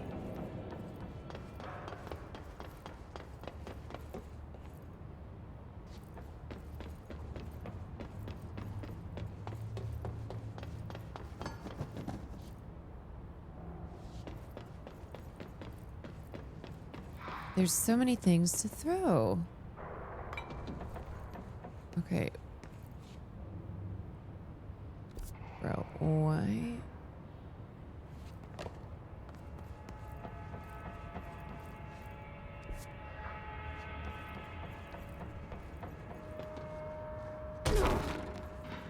Oh, my bad.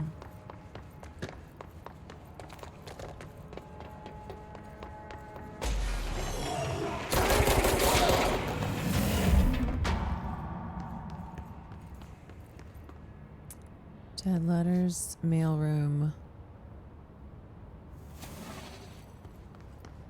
Bruh.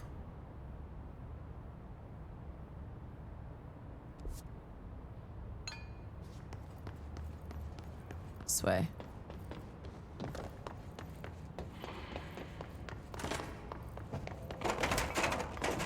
Just blasting through everything.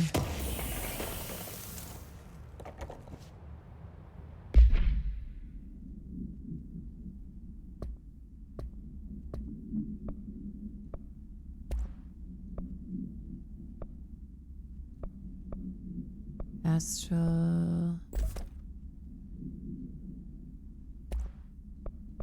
I still don't have a second spot yet, right? How do I get one of those?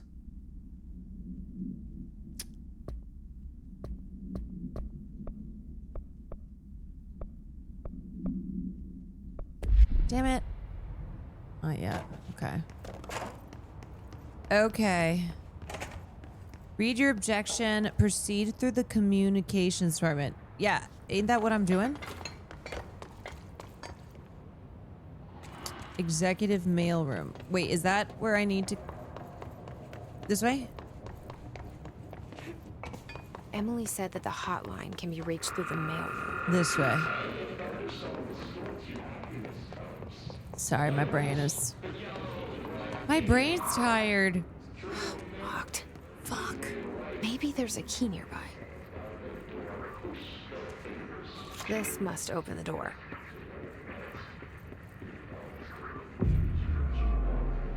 Okay, so these are save points, the control points.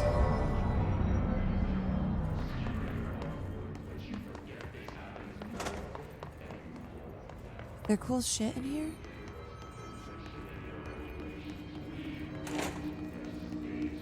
It's so dark. They're like bonfires. Okay. Got it.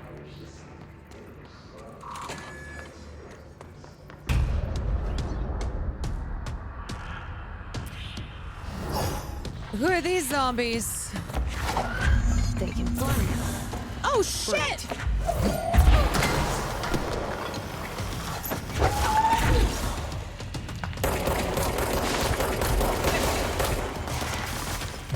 What the fuck?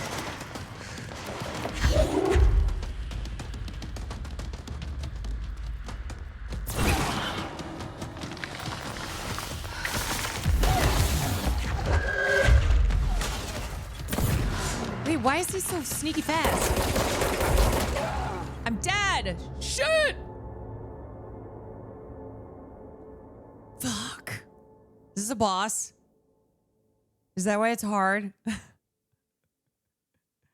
Now the real game begins. Am I still in the tutorial?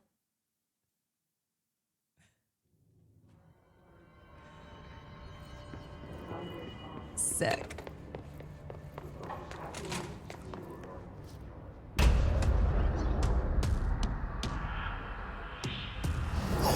Okay. Fly now. Run. Run and gun.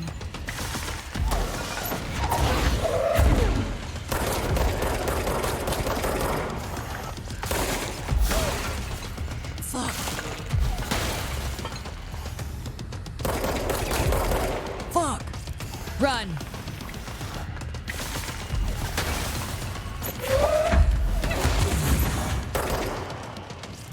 Fuck, this guy. Sneaky. Fuck, I need health. How am I so low on health already? Where'd he go? Damn it. Fuck. Need to get health.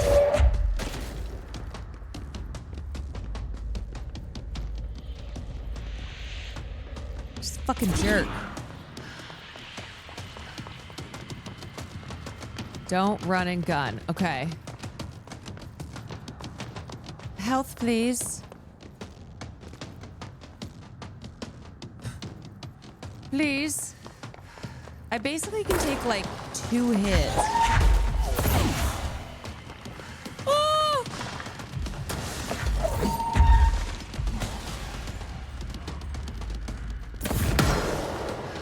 Am I hitting this thing at all?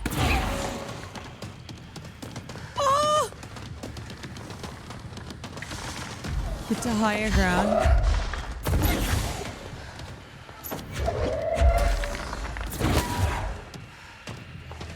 Fuck.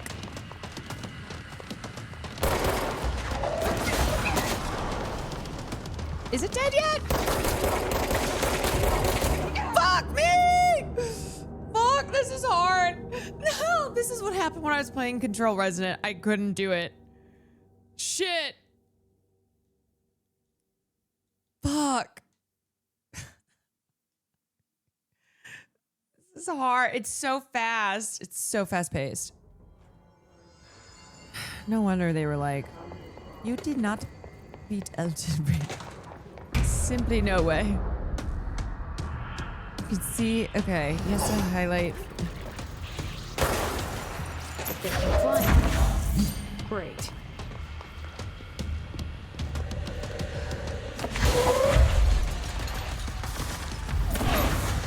Fuck, he's so fast.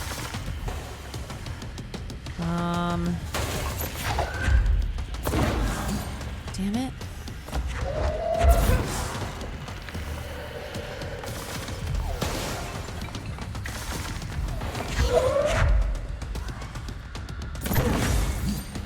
Okay, I've not hit him at all, but he also has not hit me.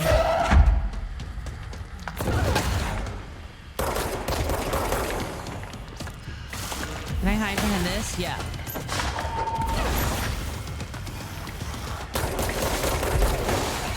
Fuck. Who's this guy?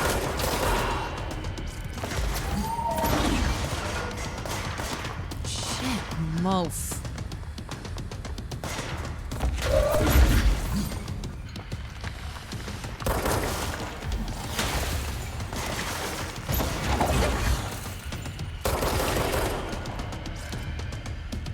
I'm hiding.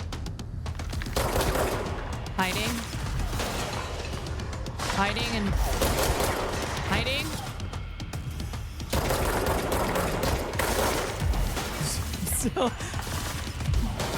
Still hiding. Fuck. Okay. Fuck. Shit, it's like one hit and I'm dead.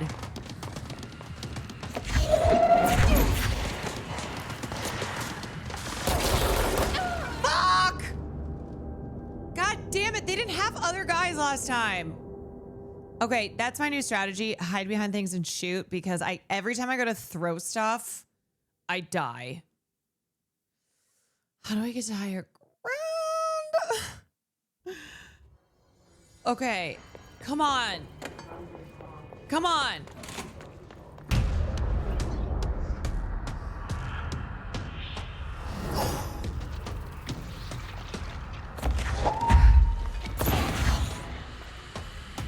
Okay, hide.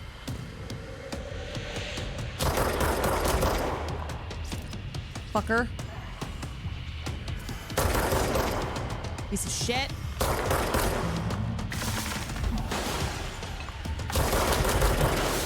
Yep.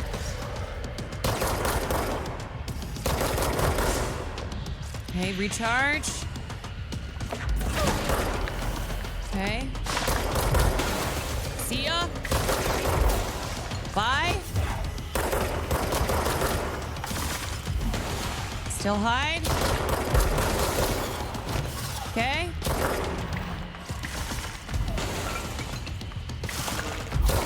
Shit. All right, you got me on that one. Die, die, die!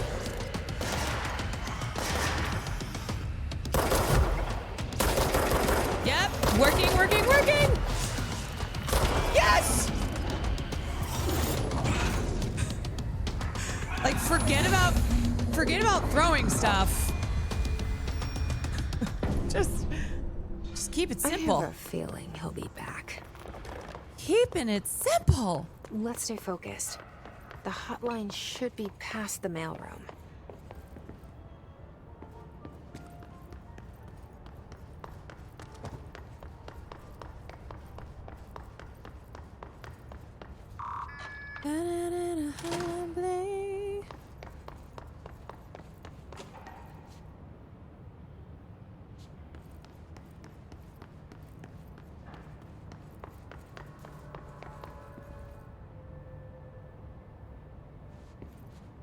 Clarity here.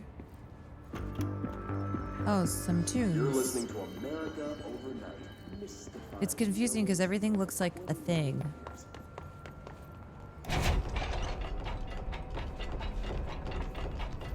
But it's just all things I can pick up.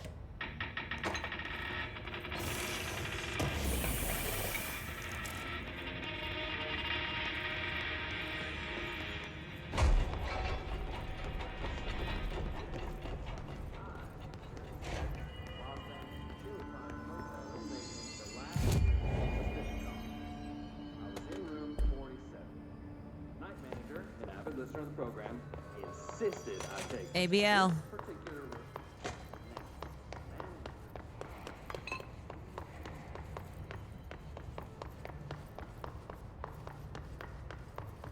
All right, where is this damn thing?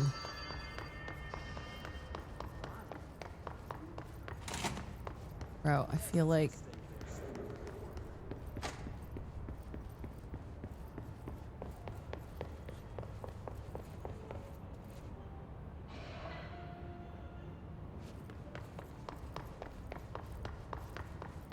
Here we go, here we go. It's gotta be it. Yes. All right, take this down.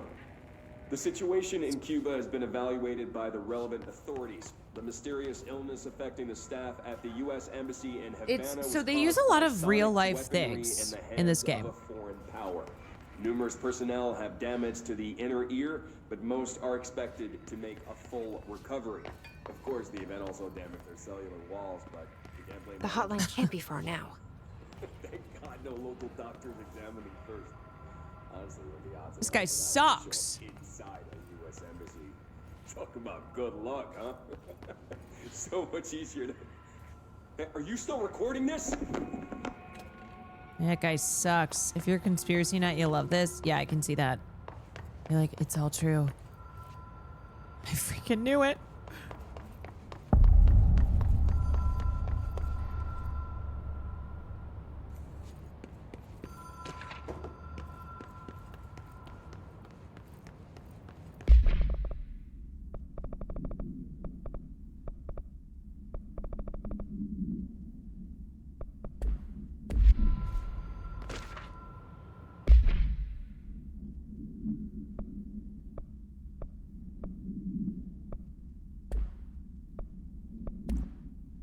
Floppy disk.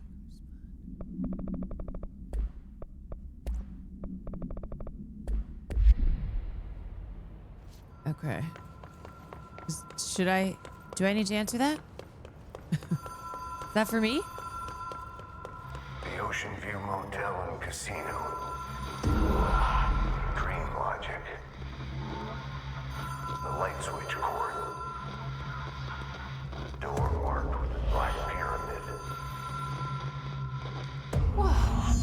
Have we been here before? No. Wow. I've stayed at a lot of roadside motels across the country, on the road, on the run, under the radar.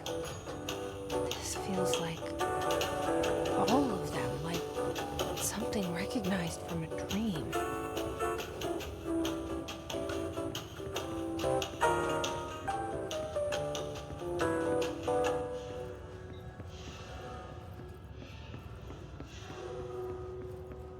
Death spell? Okay.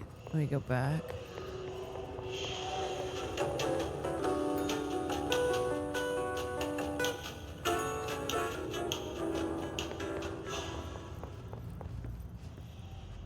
How do you know what the fuck? Oh. The key has a black pyramid on it. Okay. What does that mean?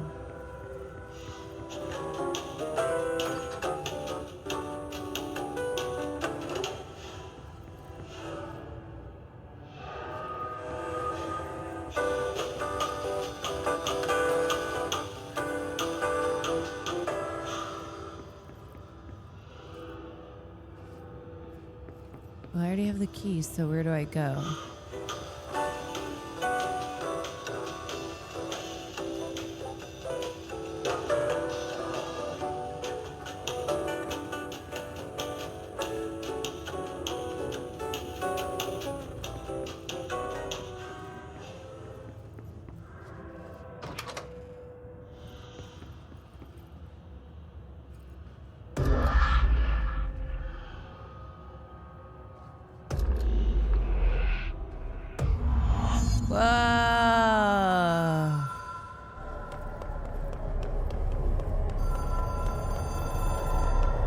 Whoa!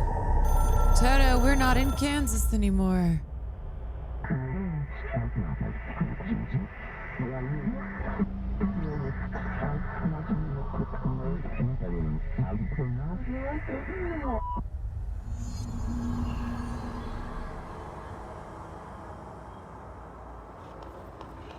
Yeah, sorry to the chatters you're on acid. Or you're welcome. Whoa. Oops.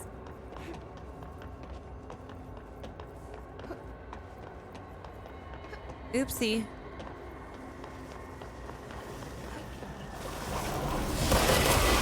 What the fuck is this thing? What is that? Okay, yep. Do I shoot that?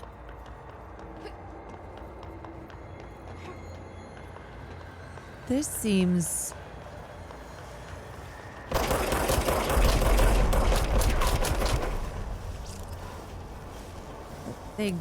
Okay.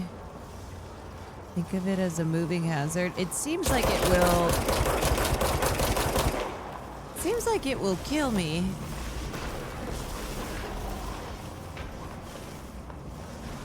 Maybe I just gotta distract it.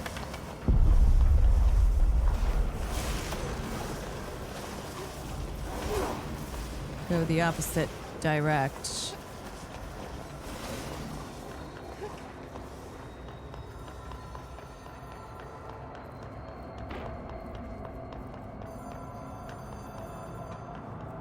It's like a little glitch.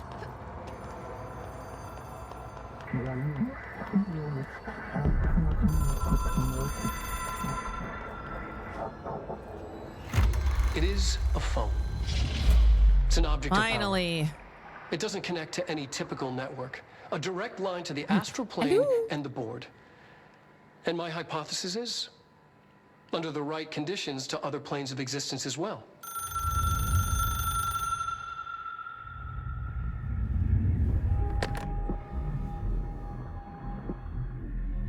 Yeah, if this is Verizon, that call is a drop-in. My management team. These people know the secrets of the Bureau as well as I do. Some even better. Darling, Tomasi, Salvador, Marshall. Marshall especially, my head of operations. She sees right through me. She knows I don't like relying on people. The only person you should fail is yourself. But things change when you become director.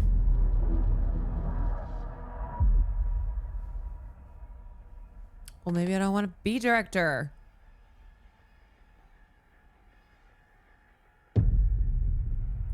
I have it. The hotline. I can reach Trench. Well, listen to him. He feels more like an echo. An echo with important info. I need to get back to Emily. People react strongly. Your nose is bleeding. When I tell them about you. Is it too soon to tell Emily? She might be able to help.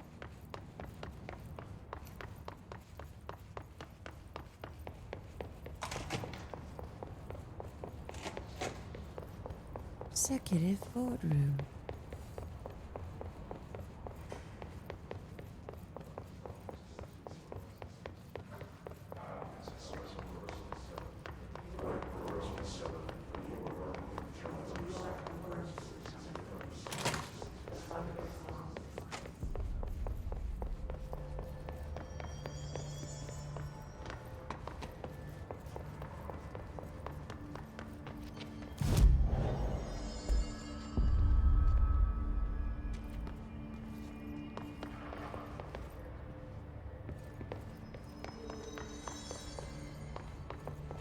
What do you think of the Brutos art style? Did you I get like the it. hotline? I mean, how is it out there? The comms?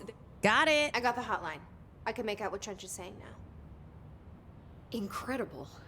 What did he say? I only died like he talked about 3 his management times. team. People who knew the Bureau's secrets. Your boss, Darling. Tomasi, but he's gone. He's gone. Salvador? He's the head of security. And Marshall? Helen Marshall is head of operations. She's tough, ex-CIA. She took her Rangers and went to the research sector to secure the HRA production. She hasn't come back. Where's Director Someone who can Cash help us. Patel? The other sectors. Oh, How do he I was get the there? first one that the Hiss It's took out. impossible because of the internal lockdown. You can perform a directorial override to lift it, but that can only be done in the maintenance sector.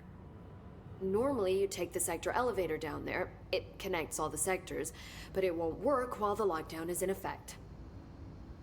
We already got past one lockdown. Maybe I He can find a drank way. the Hiss. Jesse, look, with no prep, no training, in this extreme situation, you are doing phenomenally well. And all that and the Hiss can't seem to affect you. I mean, I would love to run some tests on you. If you agree, that is. We could find out something that would help us. Tests. I don't know. She might find out about you. But I wouldn't mind understanding more myself. Okay. If you think it will help. Great. I'll check the internal documentation for any lockdown bypasses. We need to get these sectors open to locate Darling and Marshall. And I'll look for a way inside the maintenance sector. The sooner we find one, the sooner I reach this override. Imagine being the next director and the ghost hunting is Cash Patel. I feel like it's not enough that this guy was the worst in life.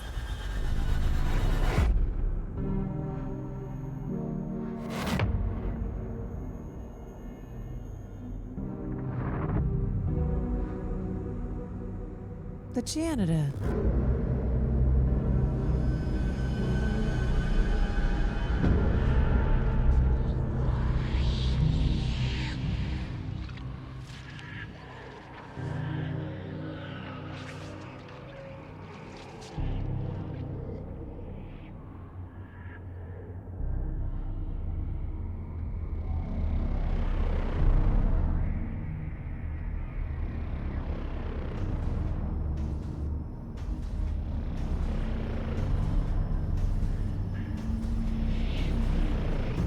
You know what? Floating up in the air like that seems pretty nice.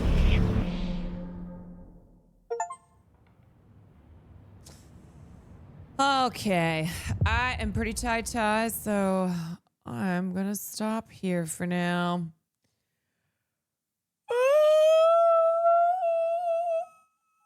Go Carolina Hurricanes. Yeah. Yeah. Yeah. Great for decompressing your spine. That's what I'm talking about.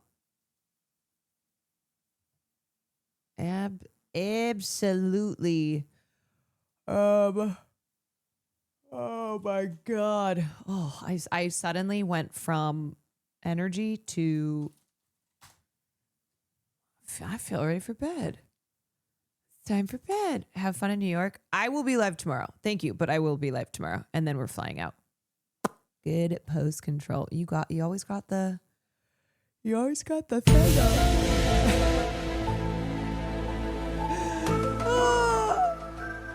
I should have known. All right, y'all.